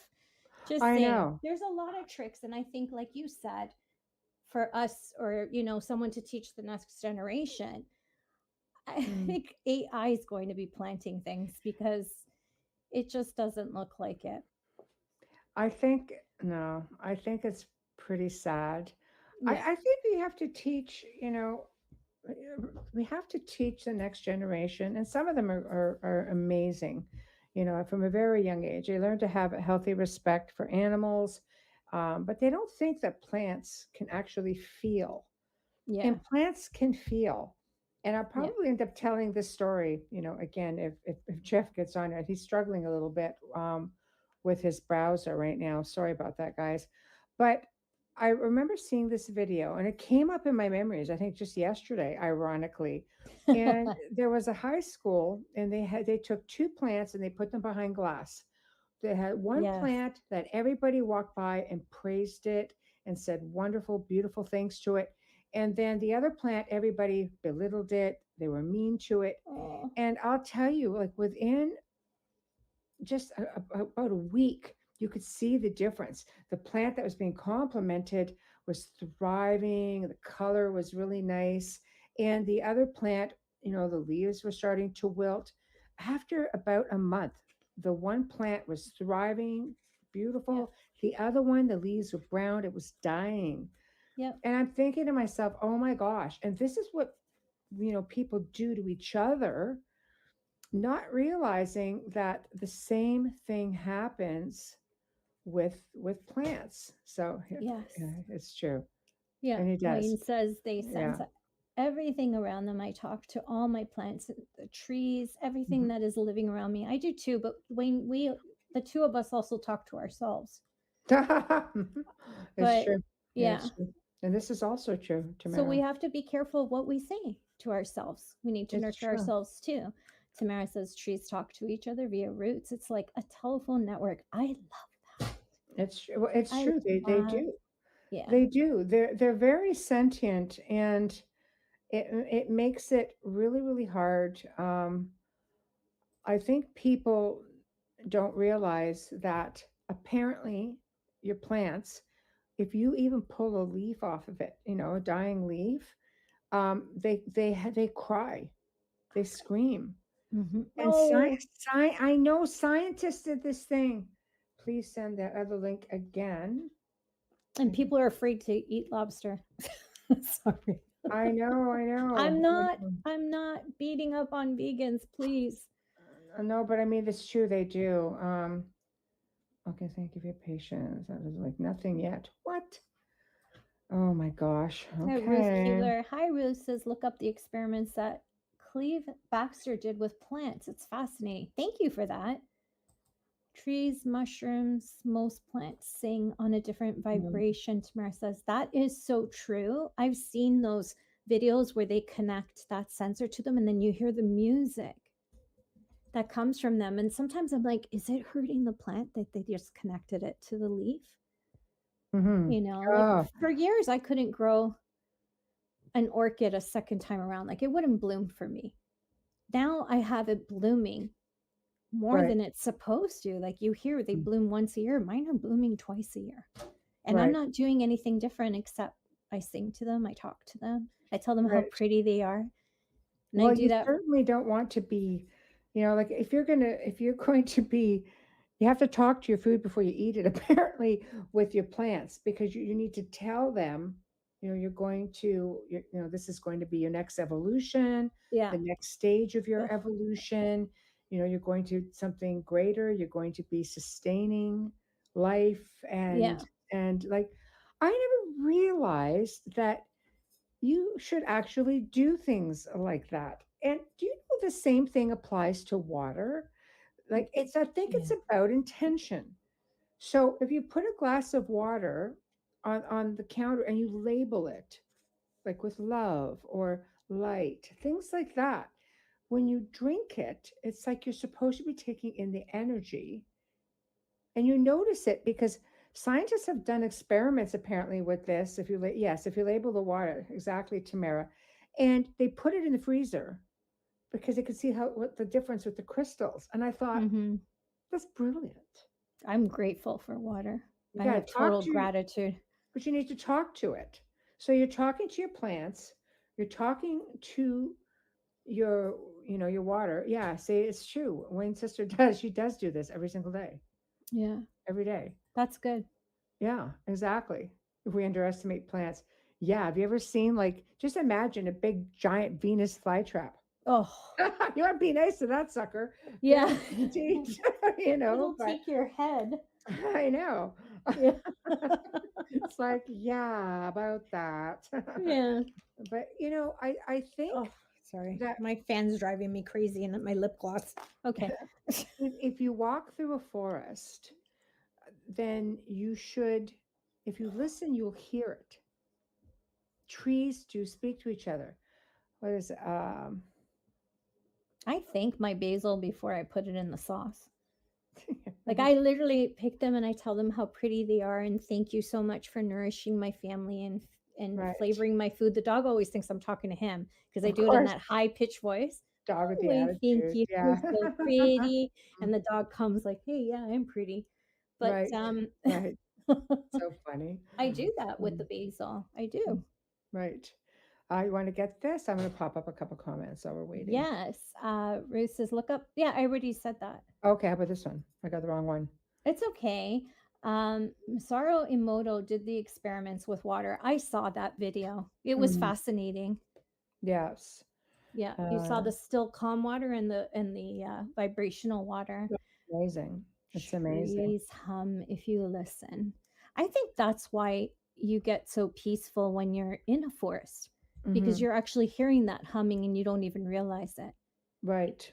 Hi, Dolly. Water holds light, intention, positive intention into your body, heals your entire body is 86% It's water. true.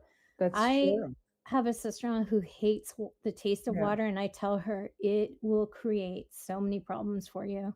That's You true. really need it. Yeah. Everything thrives off of water. The entire planet Mm-hmm. is based on water. Mm-hmm. Dolly says, thinking negative thoughts, you hold them in the water of your body. Oh, That's true. That's true. yeah. Okay, Chris. Crazy. Oh, sorry. I thought it didn't move up for me. I'm reading it from the side. It's bigger. It's Hi, okay. Chris. Chris says, when I'm out in nature among trees and such, that's where I feel closer to God than anywhere else. There's a Mhm. peacefulness there. Yeah. Right, The trees right. humming. Yeah, I love Mhm. it. And the same thing goes. Oh, hold on. Oh, Okay, Dolly, I sent you that pattern, by the way, in Messenger. Wayne says, when I cook, I talk to the food first, explain what I'm doing, and people always comment on how good it is. Yet when they make the same thing, it never tastes the same. They I forgot sh- to add love and tension. love intention or the recipe to the home fries. Everybody wants that, and he's hog. People It's used to come from love. everywhere for that. It's the most important ingredient, my mother would say, is the love Yes, and the right. passion. Yeah. Exactly, Um, exactly. Sarah said you can put cucumbers and strawberries in your drinking water. I Mhm. do. I do. Yes, yes, I love Yeah. cucumbers and that. Yeah. Yeah.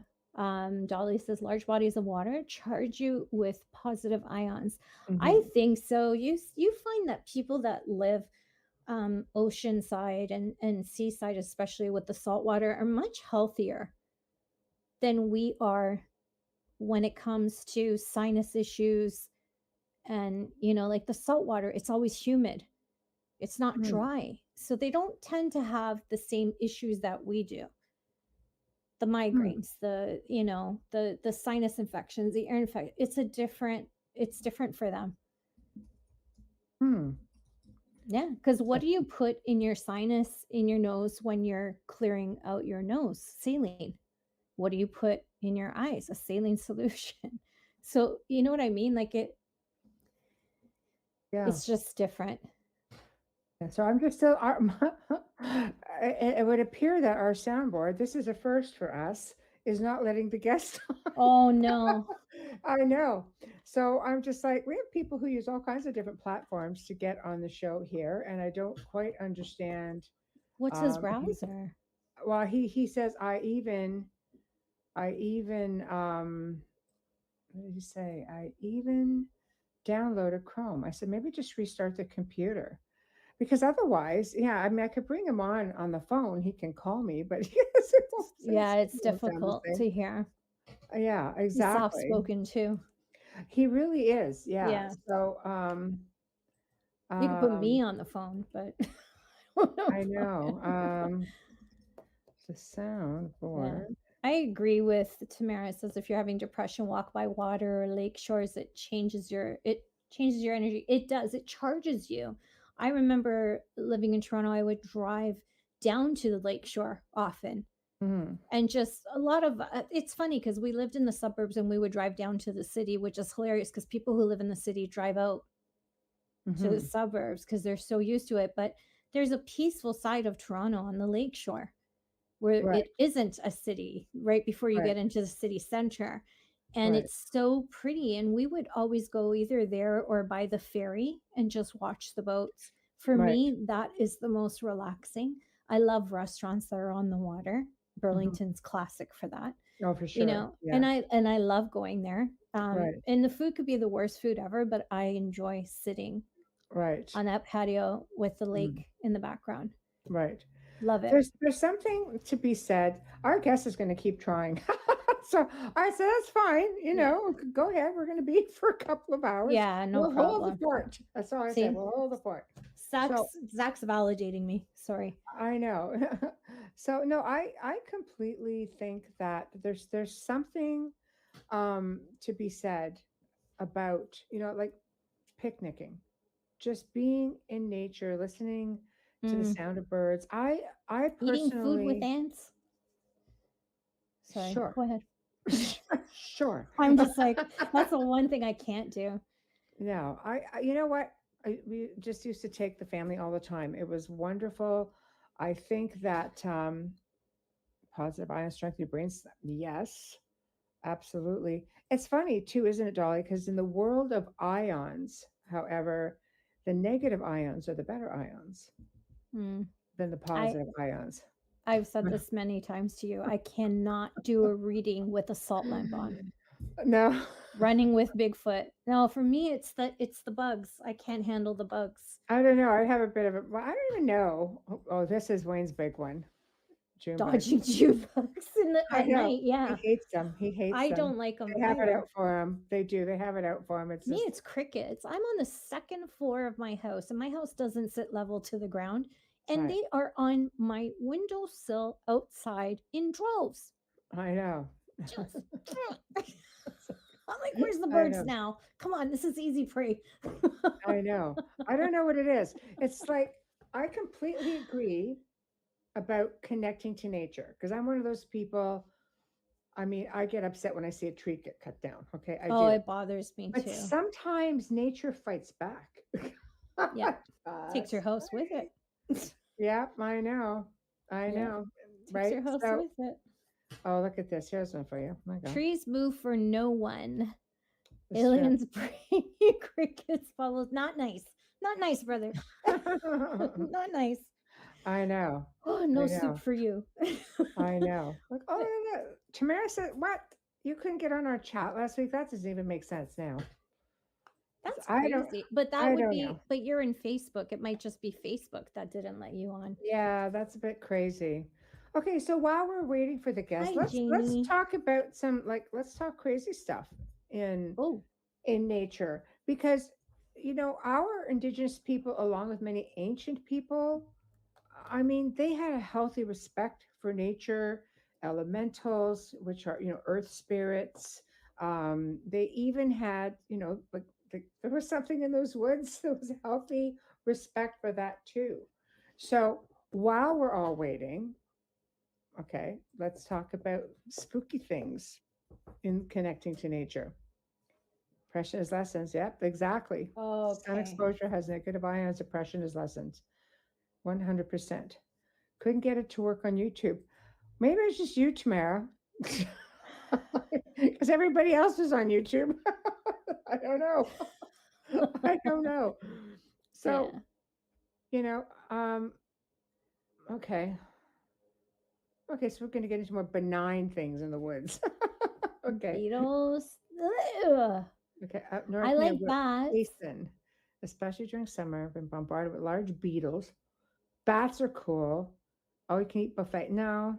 Yeah, well, for them, maybe. For them, yeah. The Or dog sometimes we pile. become their buffet. Yeah, exactly. Yeah. I don't know. I'm in the country, so there's bats around me all the time. They tend to nest in my breezeway between the Right. garage and the house, but Right. we don't disturb them. Yeah. They're really Oh, cute. no, They're just we used to tiny have little at the other things. house. We had them flying. Bats would fly through the upstairs. I think the first week I moved in there, and I hear something, and all of a sudden there's this fairly big bat too. I mean, it had a good little Yeah. wingspan on it, and it's flying through the whole upstairs of the manor. Oh wow. No, Yeah, ours are teeny. They're the cute little guys. They're like this big No, this when one they're wasn't. when they're perched. They're so cute. Except when No. they catch part of your hair. Spirit, this thing, no, it was a fair size. I was doing the whole clap it thing. I was almost thinking like I had a light ready to go on, like just trying to shift it to the radar, just like move it. And it would Yeah. go back around. So I kind of made my way out and finally got it out of the house. I'm like, oh, come on now, there we go, Dolly. Dahlia says we did a spirit calling 2 days ago. Got spirits to be photographed. Michelle saw one. Cool. I saw, yes, well, that happens to me regularly. Okay. Yeah. Hold on now. Hold on. Okay, I'll give that a try. Ba, ba, ba, ba. Okay, so he's apologizing. He goes, I don't know what happened. He's going to discuss it as they're a little bit more computer savvy than he is. He says, I've been tense thinking that you had a live audience. You were waiting for me with them. I hope that's not the case. No. I suggest a time in August when I'm free. Yeah, so we'll definitely get him all sorted.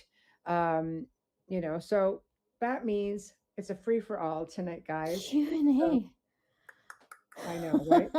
Wow. I know. So I have to go in and change some stuff. But so Okay, hold on. There we go. So I think that let's Oh. talk elementals. Mm, Since we're talking about, you know, earthy things and connecting to nature, elementals, water, earth, wind, fire, water, water. air. Sometimes, I mean, you have to have a healthy respect for them. We have encountered a lot of people who have had elemental issues. And if you have some unhappy elementals, they can wreak havoc on your property, Yeah, I've right? never had that problem. Yeah, see, I have run into corrupted elementals because the land was corrupted. Yeah. This is something people don't think about and not something to mess with. 100%. And the way we're squeezing out some of the land and the forests now, I think we're going to come across this a little bit more often. Let's face it, you know, you see a lot of farmland disappearing, you see forests disappearing, you see trees going down, everything. It's just really sad. Oh It's really yeah. sad, Yeah. you know. And as you do that, elemental spirits are earth spirits. Remember that, right? So earth, air, fire, water, and the fifth element is spirit. Ah, there we go. There we go. I Well, can my tell you spirit, earth, fire, and water is common in suburbs. yeah, yeah, exactly. So I don't know. Okay, I'll put this out there. Who could live on a property if you knew there was a Bigfoot on it? Or take it and let's put the range a little farther. Any sort of cryptid. Could be skinwalker, Oh no. could be a dog man, could be any kind of a cryptid, one that would put you out of your element. And then we'll talk about the options of what they could be. You put it out there. I think I could. I know you could. I could do it. I could do it. I could do it. I think it would depend because dogmen are pretty aggressive, But apparently they're very so close intelligent to too. us too, though. We don't know if we aren't already living with them. Bigfoot kind of freaks me out because always feel like they need their space. It Mhm. wouldn't bother me. It would bother me if I was an issue. Well, I think it's because taking it again and step into a different direction. We don't really know, right? We don't really know who they are. I mean, we've had a lot of people on the show that talk about Bigfoot.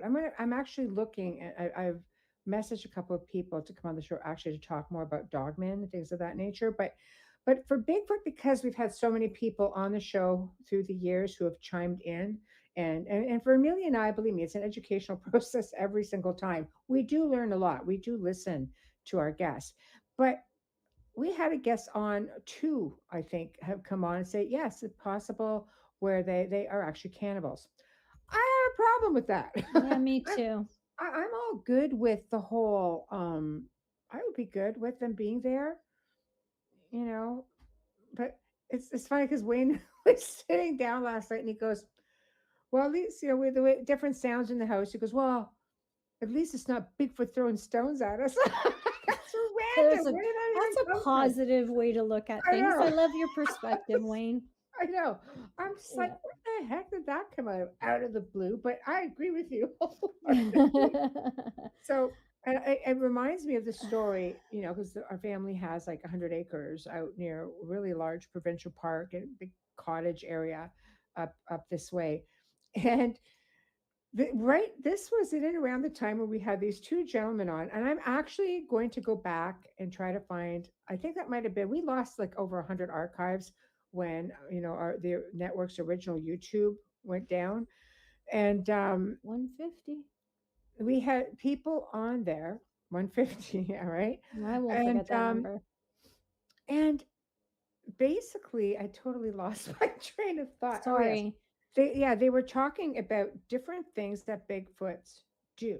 So they behave a certain way. If they cry a certain way, this is how they behave. If they come at you a certain way, this is how they behave. Or if you do something, this is how they take it.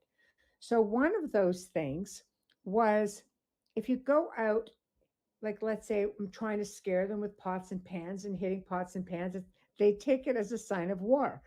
I was like, crud, because we had a caretaker on the property at the time who had said to us, he goes, I heard tree tapping. Something was knocking on a tree at about 5 in the morning, and it was still really dark. So I know nobody was out chopping wood. And I'm just like, whatever you do, don't go out with pots and pans. I think it's a sign of war. You'd be a dead man. Well, Yeah. after he had left, we went and we just locked everything up. We noticed that because he's like part native, and I noticed that he had tobacco out there and he had all of this smudging stuff, and he had been out there, I think, trying to make peace, because indigenous people are very, very, like I said, they're very earthy. They have a very healthy respect. And I thought it was interesting. So I was like, oh my God. Okay. So, all right. We don't know, if they're cannibalistic or not in that area, but it was interesting because there's a couple of really popular TV shows out there that will show you videos of things. And I don't like to say it, I like the show, so I'm going to say it. It's like Paranormal Caught on Camera. Heck with it. Anyway, Yeah, they changed their cast. right? Sorry. Well, yeah. I think they do that now and then. But what was interesting is there was a video clip of a Bigfoot walking on the side of the road in the exact same area, Good Lord. right? And you could Right? tell that it wasn't like blurred out or Oh questionable. no, yeah, it was clear as day walking on the side of the Oh road. no, Like no, they were in no, a no, car and they no. were videotaping Oh, it ahead of them. hell to the no. And then it wandered off the side of the road and kind of went off into a path or something. So I'm just like, Yeah, no. okay, that's No. that. So, I don't know. That's to me is just a little bit much. So hold on. I'm on the air. Hold on now. Sorry guys. No, it's okay. It's okay. I'll just read what Dolly wrote. Oh, I can't get back up there. Hold on. So that I can see it, but let me see. Okay, good. Yes. She Hold she on, said where are we planted every kind of fruit trees and even are growing tobacco because a friend said they eat it. Sasquatch is welcome. Good for you. Oh, isn't that great? Do they spit it out like some people do Oh, too? isn't It's that like, sweet? Isn't that sweet? nuh-uh. Yeah, it's Batman quite all says right. skinwalkers though. Nope. See, I'm with him. yeah, yeah, Bigfoot would be cool. Yeah, it's funny how No, some Bigfoot's people not with me. feel that way because honestly, like skinwalkers could be what in Canada they would call like wendigos. Yeah, And I there's don't a want to lot of go there.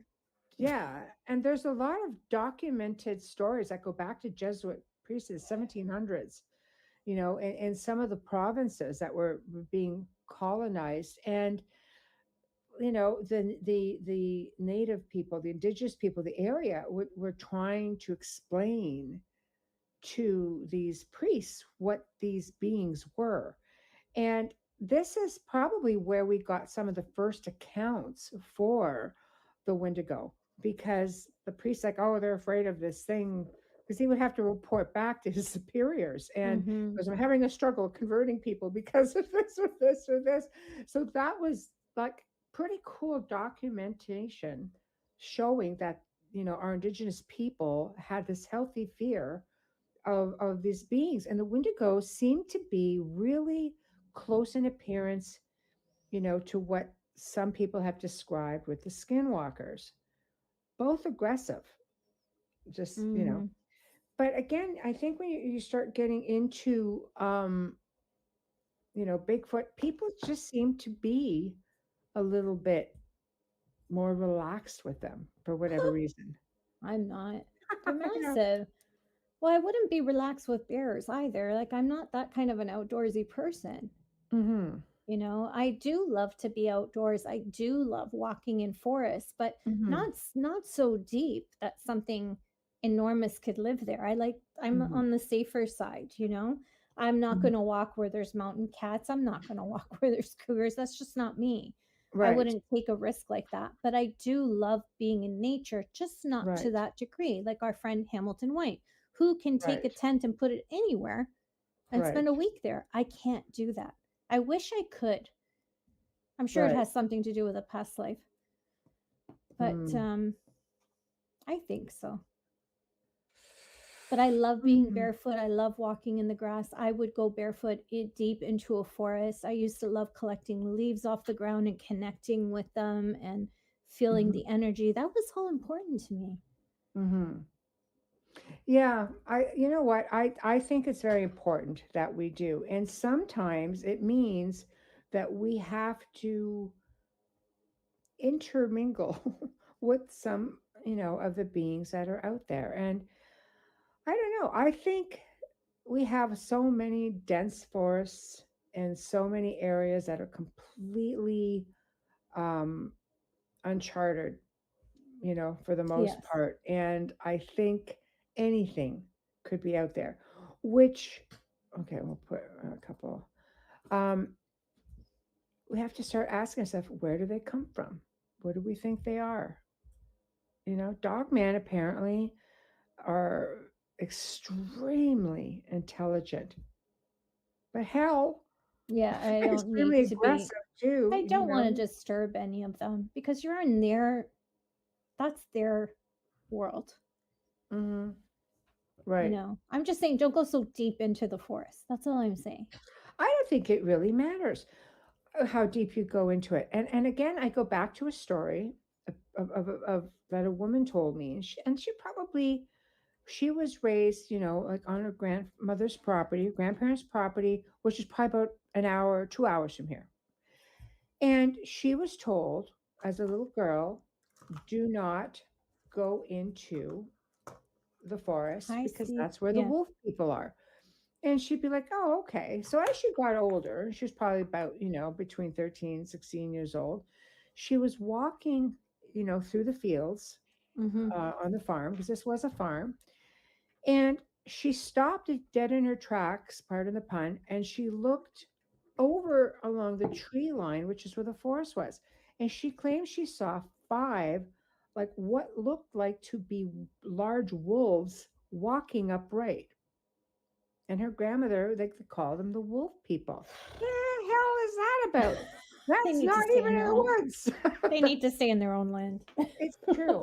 And I'll tell you something. This is Steve, Nocturnal Frequency. Okay, we're both from Burlington.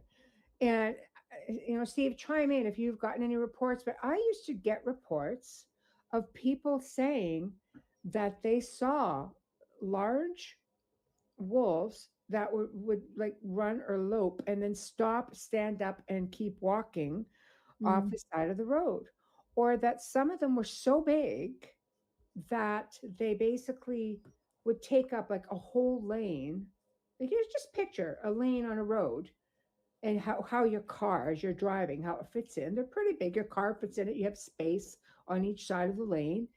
Well, when this one woman had claimed that she saw a wolf and it looked like it had pretty, you know, like more than just wolf features. There was something about it. It didn't look right. The eyes didn't look right. And this thing was standing across the lane because she came to a halting stop and it was there. And then it turned around and it looked at her and she goes, it looked like it was about ready to stand.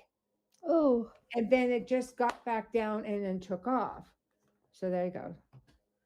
Yeah, okay. Oh, Sue says I had an experience similar back in 2003. Why have we not discussed this? I know. And Call in. Tamara's also Burlington, right? They're Yes. sharp in cities. Yeah, like Burlington. Yes. It's just Yes. so I don't know. I mean, I grew up north around wolves and I was very comfortable around them.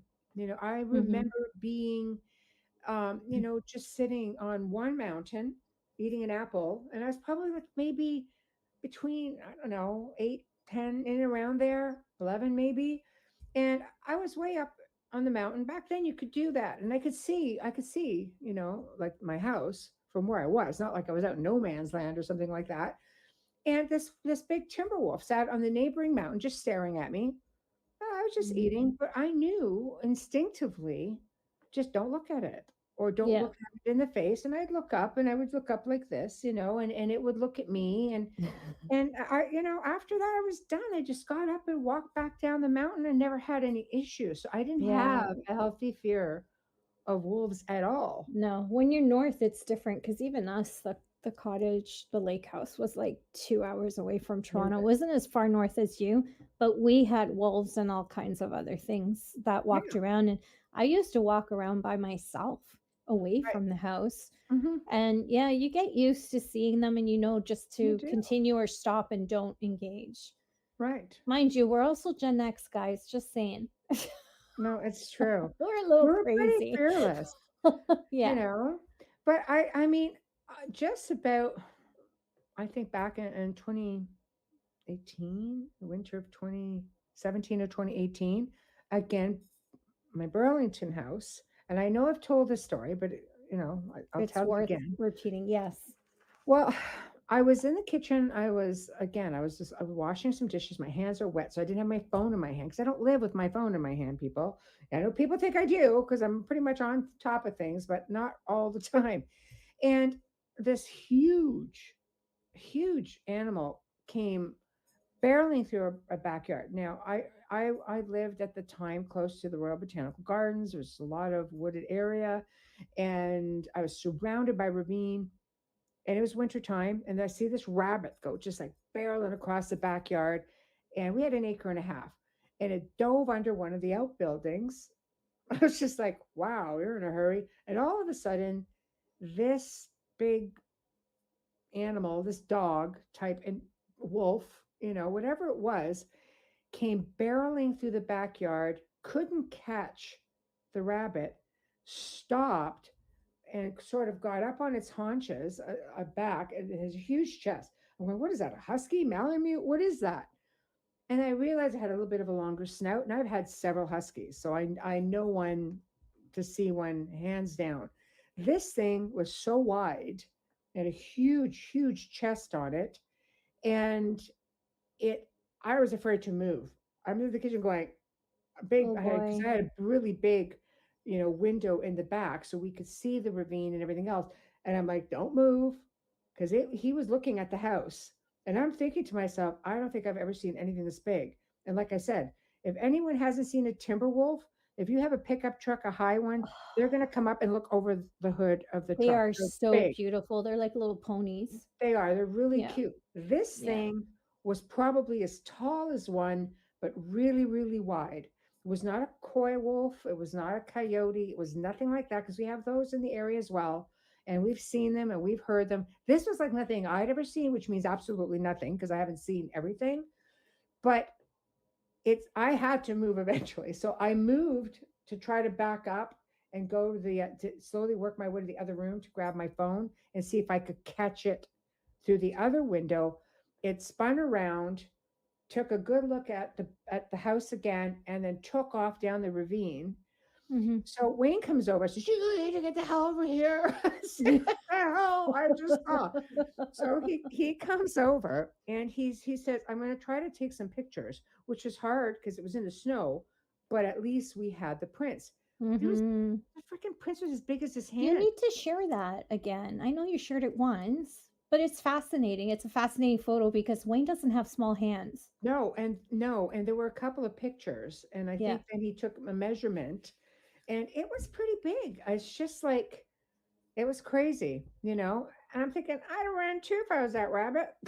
Oh my God. That would be like candy for it because they're so big. Oh But my they God, remind me teeth if flossing. anybody's I don't I know. had a daughter who was heavily into Twilight, see? so I read the books before Said. she did. And yeah, It was as that big as print my was hand. as big as my hand. Yeah. Yeah, for sure. And I just they look like the wolves in Twilight. Mhm. They're that massive. Right. They're so beautiful. They are. I love it was looking at huge. wolf sanctuary videos. Yeah, it Oh, was huge. they're So so Steve, lucky. Steve says mine was canine, like, and stood on its hind legs for over 10 minutes. What? That's scary. Hind legs. Hind Yeah. legs. See, that freaks you out because when they're on their See? hind legs, Yeah, they're trying see? to show power and fear, right? To make sure Mhm. that you walk away. and then you're afraid to walk away. It's like, I am turning Well, my they are back here. on this thing. No, I never had issues with timber wolves. I grew up around them, as well as the standard, gray wolf, black wolf. Those, like, they were just all over the place up north, and we were surrounded by lakes and mountains, so they were definitely there. But that's why I'm saying I know a wolf when I see one, because I spent a lot of time. I used to go mountain climbing all the time. I love going through the mountains, picking blueberries, spending time. I was just raised, I knew what to do. You see a bear, just cautiously, Yeah. very cautiously. Bears didn't care during blueberry season. They had their own blueberries, you know. And the wolves are just having a healthy respect. So honestly, it's just like, I don't know. This thing was wild. So there are things out there, and I don't know necessarily that I would want, you know, my family out there. Especially little ones. Well, yeah, Puppy. I mean, and it's Puppy. funny because one of my son's friends who lived not far away said that he and his father were driving by the house at one time because it was on a bit of a bend. And it was, they saw like two beings that looked like wolves walking across the road. It went down to the ravine on the other side. So I'm thinking, okay, that's interesting. And then I remember my daughter saying to me, and I'll tell you where I'm going with this. She goes, I remember looking out to the backyard one night and I saw what looked like this really tall animal of some sort. But the eyes seemed to be glowing. I'm like, well, that could be because Oh, of the lighting, because yeah. there were street lights and we had like sensor lights in the back. And she goes, maybe. She goes, but it was pretty. But But here's the kicker. Worked with a family probably about an hour, 45 minutes to an hour west of Burlington. And one night they said that they were away. They would go away and they would have one of their adult sons come and stay at the house with the dog. And that night, the son was out with his girlfriend and they were hearing all kinds of stuff. This house was like really haunted. The area was fairly active. And Mhm. they basically, she went home. He remained behind with the dog. So later that night, he's taking the dog out to do its business before calling it a night. Dog wasn't having it. Dog's backing up, going, no, I'm He not having smells these. them. Yeah, he Yeah. goes, I'm not having these shenanigans. I'm going back in the house. And he's Yeah. like, come on, because let's go, let's go. Dog's like, not happening. So anyway, the dog backs up and goes up behind him, and he turns around and he looks, and there's a super tall being. He could see a snout, and he goes, and the eyes That's glowed. crazy. But it was hooded, this thing. Okay. Like So like he Little grabs Red the Riding dog. Hood. Yeah.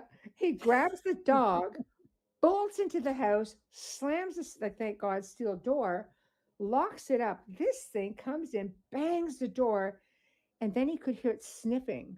Top of the, Oh, I got chills down my the spine. top heck are you if you can sniff the top of a damn door, You're over 7 feet. I know. Now, here is another Oh. kicker. So somewhere within that week, it came out that a neighboring area, a neighboring farm was having work done, and the workers left because there was a gray that came out of the barn. And apparently, a light was seen in the sky, something happened, and they got a bunch of like people were calling into the police department. This was all within like a 3-day span of the sighting, the two sightings, and this craft. So I'm thinking to myself, what the hell are they? Oh my God. Yeah, I mean, right? It wasn't a wolf or sick bear. Heck no. I've yet to see a bear. Call me crazy, but we have bears in Burlington. I don't even know. I So, don't know. I don't think I've ever seen a bear in Burlington, but But it I wouldn't mean, be a black bear, I don't know. right? Like, Because I mean, aren't they in here up heavily north we have forested? them, but Yeah, they're more heavily forested. But you have wildcats there, don't you? yes, yeah. They Oh freak yeah. me out. See, here's another one, right?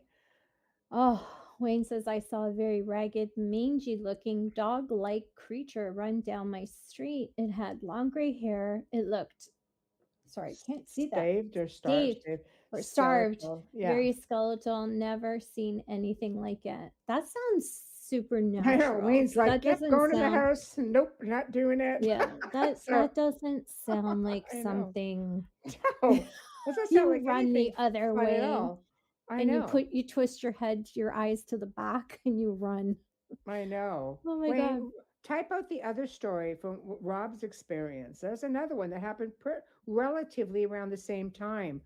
Okay, can you get Ruth's? Yes, Ruth says maybe a dire wolf came through a portal from another dimension. I think it's possible. Wouldn't that be cool? Because those Right. wolves are gorgeous. Okay, here it is. Okay, here Yeah, we go. a friend saw a similar animal one morning around 5 a.m. It crossed the road in the fog. It disappeared for a moment, then a tall man emerged from the fog. The same area. It was behind a street, like a street lamp, like just a pole, a light pole.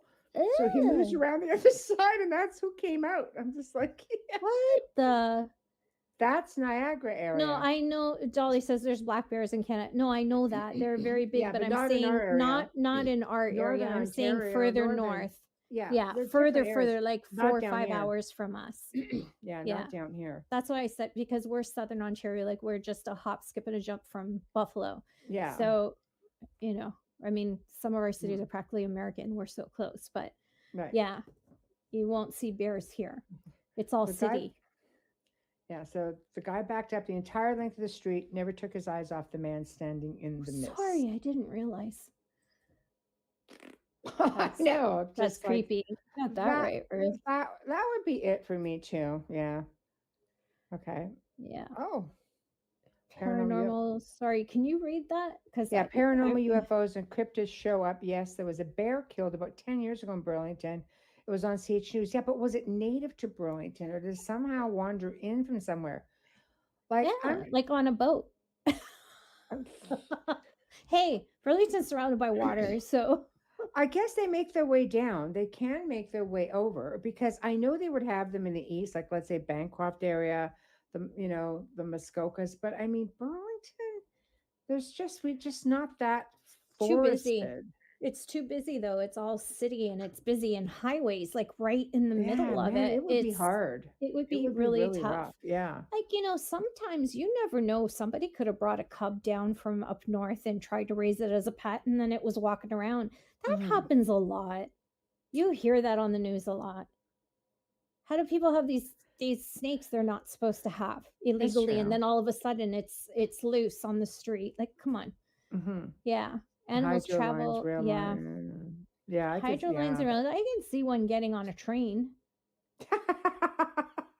I can see one getting on a train. Think about how many times Right. they're Yeah. opened, I don't know. when they're stopped up north. I know. They Yeah. climb in and then That's true. come It's down. possible. It's That's possible. highly possible. But it So- wouldn't be able to walk that 5 hours. I mean, it would have starved. All I know is, I mean, again, you go out near Bancroft area out that way. I mean, I guess it's possible, because I know like our family members like, oh, why do you want to go live on that property? Not really.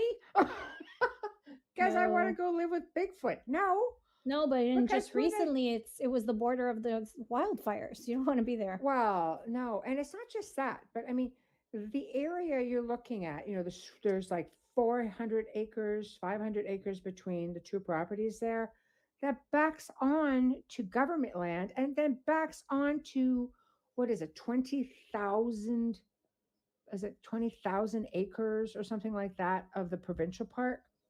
That's No. crazy. I'm okay, thanks. Provincial park like Yellowstone. Yeah. Yes, yeah, Like yeah. that it kind would of be wild like, animals. Yeah, like your state parks is what it would be like. Yeah, so, exactly. That's where sure. you'd find your bears. You're way hard pass. You think? Yeah. Yeah, for Hard, sure. hard no. Hard So, no. I know. Yeah. So I'm just like, yeah, I'm okay.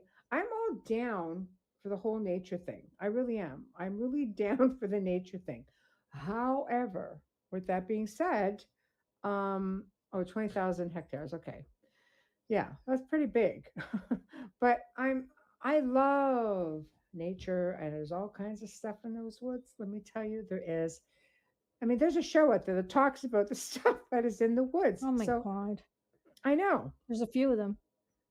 Yeah. Yeah. And there's just some pretty terrifying experiences. Yeah. So I don't know. And how do you have, like, I know people who have gardens, then they actually thrive really well around really dense forests, amazingly. So it makes you wonder, is it because, They're they have eating that everything? energy that comes in from everything? Or But the bigger ones are eating the little ones? do good because I would think that that the wildlife would just be hoeing down on that in a big time, just eating. Not if Bigfoot's eating the bunnies No, but if there was a garden there, I'm pretty much thinking it and might the be. I don't know. raccoons. I know. So this is a good question, Tamara. Tamara asked, my question is, why are the cryptids now showing up? Why are they pushed out of the forest population explosion? Sure. Yeah, I think so. There's Well, too many houses here. I saw two coyotes today in broad daylight run in front of my car from a wooded area, and they went right into somebody's front lawn, and they were fearless. I stopped the car. I looked at them because usually they'll hightail it out. Yeah. They turned around, looked at me like, "What you gonna do about it?" Oh, Just yeah. I'm I like, have them in the okay, backyard. They're so used okay, to people, they okay. will come at you. I'm They so do. used to them being here. It's But true. It's true. I forgot what I was going to say. Dolly said magnetic confusion. Yeah, Apparently, what happened to me just now. I know. Wayne has a What? question regarding our show last week. Last week, you're a bit behind. Okay. Go Were ahead we and ask. talking? No. I know. Okay. Well, last week we had Barbara DeLong and So which Robert one, Sullivan. Wayne? Which show? You go ahead, you ask. We'll keep going along till you get your question out there. Okay. If I have a The question. pole changes are a problem. Tamara's seen coyotes downtown yeah. Burlington around 12 noon. Oh, Yeah, they're yeah. everywhere. Yeah. It was reading an essence occupying the body. Do you know if the body is aware of the essence? That Oh, was with Barbara. Barbara. That was a good one. That was a really good show. It was very interesting. She's Yeah. so amazing. Okay, an essence occupying the body. Do you know if the body is aware of the essence? That's a good question. I Yeah, don't know because I don't know. the body lives and breathes, we sustain it. But do we actually, okay, second part of the question. Or does the essence only occupy the body and it's the essence speaking through the body? Yeah, I would tend to that's a great question. I would tend to think that actually this part of things, because I mean, Save that. Isn't she coming back for August? she's coming back in August. Save the question. No, I mean, I can only be hypothetical about it because honestly, some people, like if you clone somebody, for example, or an animal, the animal still makes sounds. It still exists. It still lives Meat life. body. So I don't know. Go to the next one. In my essence, there's The essence meat simply, body. yeah, and yeah, it's simply a hitchhiker. Now I Oh. want to know that. I'm going to have to say, Barbara, here's a question. Michelle's going to be like going through all her research tomorrow based on this. I know, because it's going to drive me. Why did you just ask me that? Like when you're sitting across the table from me, I could have probably tried to look at it. All right. Dolly says your physical body can sense all sorts of energy. Oh, sorry. I'm sorry. I did. You got ahead there. Sorry. That's okay. Yeah. All right. So we'll go there. I'm just so happy I can read them on this side. That one I Right. can't read because it's too high up. Right. Sorry. Okay. Go ahead. No, I can't read that one. Oh, you It's too can't read small. it. I can't Oh, go I see. back Okay. up. So if Yeah. you're in tune with nature and your own soul, you have nothing to fear when walking in nature. However, I suggest you carry a firearm.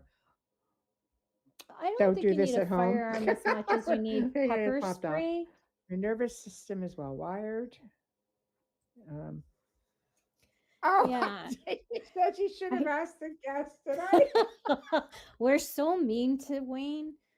Like, Not really. you're mean. Probably because I didn't have an answer. Pass the buck is what I say. You didn't even say, I don't know. You should have asked the guest. I know. So why did you ask the guest that? Because it was a really good question. So it wasn't to be like malicious. It was That just is so like, funny.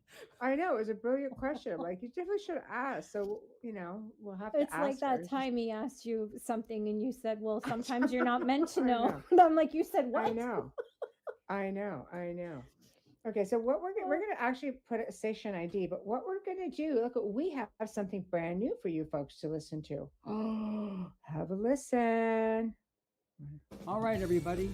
It's time for you to get out and nominate your favorite podcasts. There's an amazing show I want you to consider for the People's Choice Podcast Awards.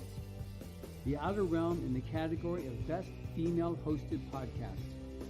The Outer Realm is a very popular show hosted by Michelle DeRoche and Amelia Pisano, which boasts millions of listeners each week who are well known for and have been complimented on their very laid-back, roundtable style of interviewing. Together, this dynamic duo brings you the best of the best with guests from around the world who are well versed within their respective fields of ufology, paranormal, esoteric, and other areas of high strangeness and more. So go to podcastawards.com to nominate The Outer Realm in the category Best Female Hosted Podcast. That's podcastawards.com, and please take a moment and do it now. And we're not done yet. We've got 2 more on the network, so we're gonna promote everybody. Hang tight, please. All right, everybody, it's time for you to get out and nominate your favorite podcast. Yes, it is that time of year again. There's a show I want you to consider for the People's Choice Podcast Awards. UFO Undercover in the category of entertainment. UFO Undercover brings you some of the most revealing and current research that is being done with respect to alien abductions and contact. Host Joe Montaldo has been an abduction researcher for over 35 years and is uniquely qualified to bring you live interviews with some of the most well-known researchers in ufology. Go to podcastawards.com to nominate UFO Undercover in the category of entertainment. That's podcastawards.com, and please take a moment and get out and vote now.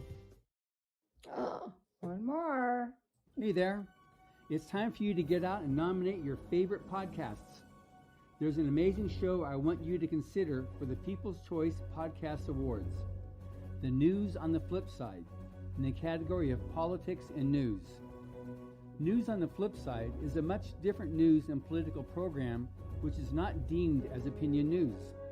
Listen as Joe Montaldo brings to you just the facts from trusted sources which will allow you, the people, to make up your own minds on the various stories being reported on.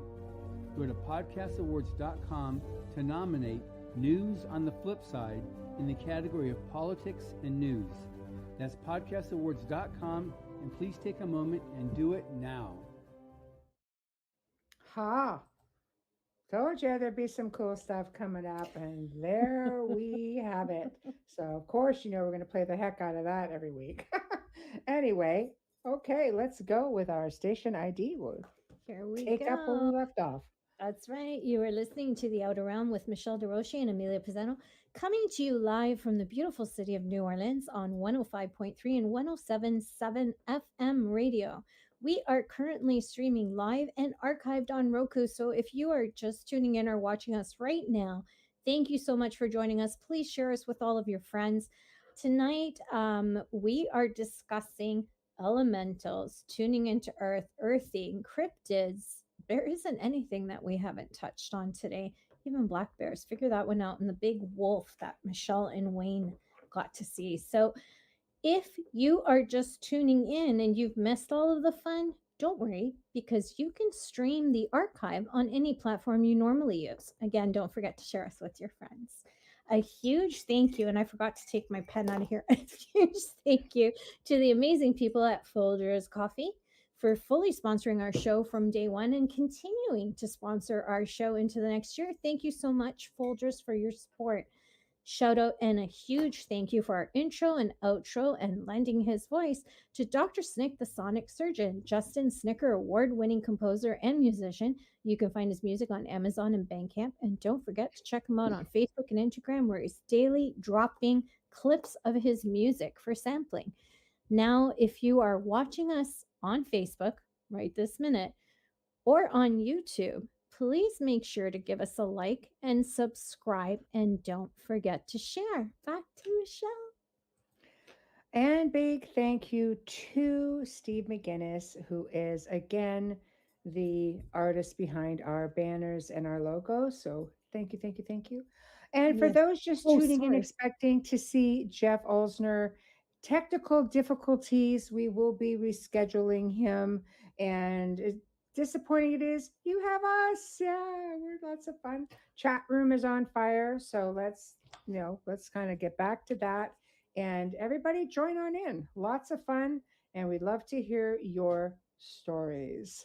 So, going back to pick up where we left off, Dolly. Blah, blah, blah, blah. Okay, yeah. So, begin with the first question. Okay, yeah. So, this is where we can pick up. Your consciousness is driving a great vehicle. It has sensors, light arrays, sense of smell, sight, everything in your body aids your consciousness in this dimension. Agreed. And then Wayne said, it goes, oh, yes, I asked about my life path. I guess this is when he went to a medium, right? Oh, yeah, I'm I can't listening remember. to Is this me? Yeah, no. I asked about my life path. You have to elaborate on this, Wayne. I had to figure it out on my own. When her car wasn't working and asked me to look at it, I told her I knew what was wrong, but she'd have to figure it out. Did you actually say that to me? What a guy. What a guy. Wow. Yeah. Very nice. Very nice. So, Dolly says, P.S. Humans are elementals. Ooh. Oh, Ooh. Yeah. Well, really? that's another good way of looking at it for sure. Okay. And Chris, you're funny. The hosts on the Outer Realm are not only extremely smart, well informed, very impartial, and articulate, they're also smoking hot. But I'm gay, so it's a huge compliment. That's why Thank we you, love you. Chris. Thank you. Yes. It goes, yes, I asked you, being me, and you were not very impressed. No, No, no, no. Take I this know. after the show. No, no. No, we're gonna go higher on me now. Oh So, my God. I know. That So is so funny. I know. So getting back to like dogmen, we Ugh. do have. I mean, there's sightings of them everywhere, and I know in Canada there's one called the Port. It's a bit of a story called the Beast of Port Robinson, and I've been hearing stories coming out of this place for ages. And for people who don't know what Port Robinson is, it's an area down near Niagara Falls, closer to like the Welland Canal, because it actually split the area in two when they put the locks in. So there's huge locks that go through the Great Lakes there. It's an unbelievable technological wonder. Anyhow, um, this one girl ended up telling Wayne the story actually, and Mhm. she basically said that she was with some friends in the woods, and yeah, the town was cut in half when the canal, yes, was built. Exactly. That was Wayne. And Wayne, correct me if I'm wrong on the story because it was told to you, but they were walking down the road and something big, like it looked like a werewolf, basically how it was described, started chasing them. So eventually they got hold of the car. Is that how it went? Where I was sure they were walking and they saw this thing and got in the car. Okay, chased her car. All right. So I can't remember the story exactly. It's always hard to being that the third person. But the Hmm. beast chased her car and the car was clawed up. Yes, I think it was her and her friend in the car. Okay. And but if I'm not mistaken, when they got home and they found it clawed the next day, so this thing actually followed them home, which is creepy in Oh, itself. Yeah. yeah. Off driving. Yeah. Well, I don't know. if it's a cryptid or anything, that would have a heightened sense of Well, smell, it's a right? dog. Dogs can Yeah, figure and they that stuff can, out, well, right? that's why you use bloodhounds for Right. cadaver dogs. But Sure. huh. I don't know. There are things out there. Okay, so this is shit. Okay, because they got home, locked themselves in the house, and the thing was sniffing around the doors and windows. See, again with the door sniffing Yeah, thing. I don't like that. That No. that's disturbing. It makes me wonder if it's something interdimensional and not something that is here. And then I wonder, Mm. is it malevolent in the sense of demonic, not cryptid? If Mhm. it's doing that, why is it pursuing? Is it because they're like I have a million and one questions now. I think we need to bring Ken Gerhard back, but I have a million and one questions about that now. Or is it ET? Why would ET Because smell the door? well, I mean, she said Dolly said that there are extraterrestrials that look like Anubis. Yes, So, Horace. but I She mean, did these say are, yeah, these are big. I mean, these are really big. Anubis, I look at Anubis as just being really, slim, trim, and just well kept. but like These are big, smelly, mangy looking things. yeah, I don't So know. I don't know, but there's obviously curiosity. And I remember when I was doing research for this family I was helping who had the sighting of this big tall creature with the snout and the red eyes and the cloak. Um, I started doing some research and I did not find a lot of stories about that within the region. The closest I could find was a story of a young man in the northern United States. And basically, he said he was trapped in his house for an entire night and Oh he wow. watched. There was more than one. He said there were like three or four of them. They circled his house all night. He said it never happened before and it never happened after. See, I got Adrian agreeing with me.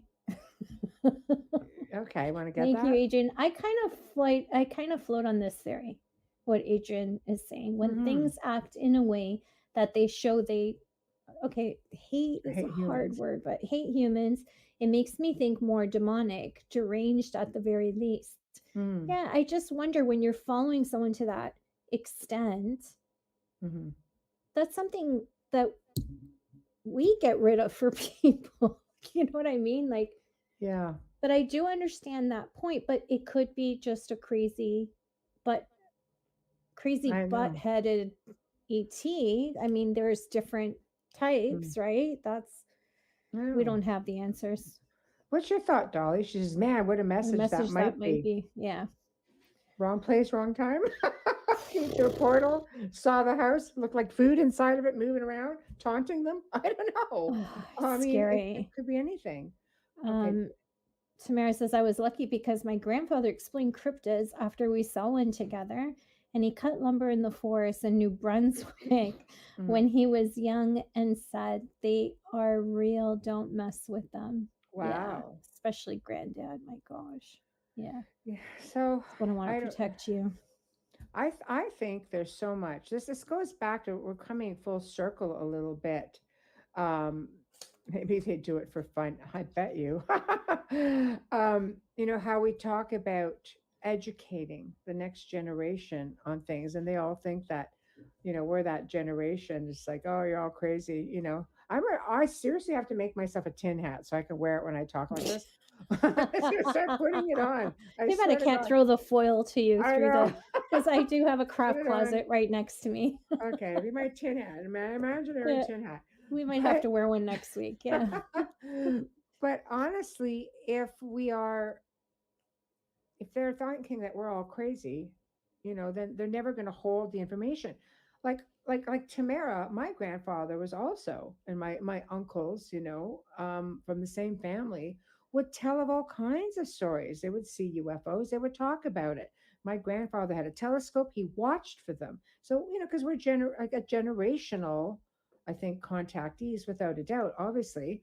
And he would go stay, like, they had, like, they called them camps up there because they're just, it's up north.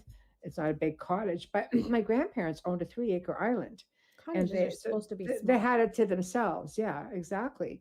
But I'll tell you, like, he would go up there for like months at a time by himself, and he would go off on excursions and leave the island and go up and into the woods, and I'd be just like, That's courageous. They would see all kinds of things, but we all sit there and just like, oh yeah, sure. I'm like, don't go to the woods.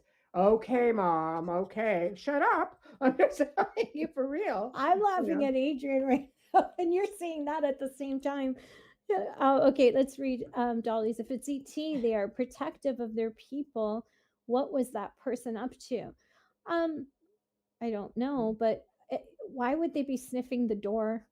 No, that was at the other house. This Oh, is the one where the 16-year-old guy was in the house by himself, that's and crazy. they circled his house all night. He posted something. It was on the website, or just like on some site that I found, and he's going, I'm really scared. Okay. I don't know what to do. They've been going all Yeah, night, still going. they did a reenactment of a similar story. I've talked about it maybe in the beginning when we first started, how a man and his wife and his children lived in the middle of nowhere in a forest. Hmm. And I'm pretty sure it was in one of the states. And they had these creatures outside at night. Hmm. Their eyes were glowing white, but they sound, smelled, and from what they could see in the dim light, Hmm. because they didn't have much lighting but the moon, because they're out in the middle of nowhere at a Right. cabin. They had, okay, now we know you're here with us, Joe. Mushrooms will do that to you. Sure. They stayed until You daylight know, and then left. right. What was that? And I they don't never knew, but he know. shot at them. He didn't Mm. hit any of them. He could hear the snarls, and they were circling the house and just watched them. They were Right. afraid for their lives. Like, he's got a shotgun there, and so See, it's a that just totally. reminded me of that. Well, it sounds like very similar. Like I just Yeah, feel bad for this kid because he was by himself. I try to think about, like any kid by themselves at that age. Like they're I, real smart, but I until wonder if it was his story and they just embellished it and to but do the maybe reenactment because it was I on have one of no those idea. paranormal shows. Yeah. Oh, maybe they have a wolf gang and they have to terrorize humans as initiation to join. That's where I was Maybe. laughing because I caught that earlier. Thanks for moving all the comments up, Joe, with your Yeah. mushroom joke. Yeah. That I can't see. Okay, because we're not crazy. We all know there is more to the world than what we're told. Ghosts are real, ETs are real. There are things we don't know about that are real. I agree. I Mm, agree. I think it comes back to being so suppressed for so long. Just I mean, we're raised, or in a broken educational system that teaches us a certain thing, and yeah. religious belief systems that teaches us a certain thing. Everything revolves around instilling the fear of God into us as kids, Yes. that we're afraid to even think outside the box. I was a rebel child and always went outside the box, so much so, okay, try not to laugh, but so much so that my aunt was friends with a priest who would go. This guy would go, like, he would go to Africa. He would go everywhere. This guy, he was very, very knowledgeable. And she laughed. She goes, "Well, he was a younger priest. He was really hip, so a lot of the younger people would listen to him." I'm this Yes. rebellious teenager going, whatever. Like, I don't believe all of this, because I think it's because I'm being rebellious. I didn't like that it was pushed on me. I wanted to come up with my own beliefs. I had my own belief system, and I believed in God. I believed in all that. Even then, at 14 years old, I did not believe in the institution. So he sat down with me and and he says, "Okay, this is how it is." And I'm just like, mm-hmm. Because ask me anything.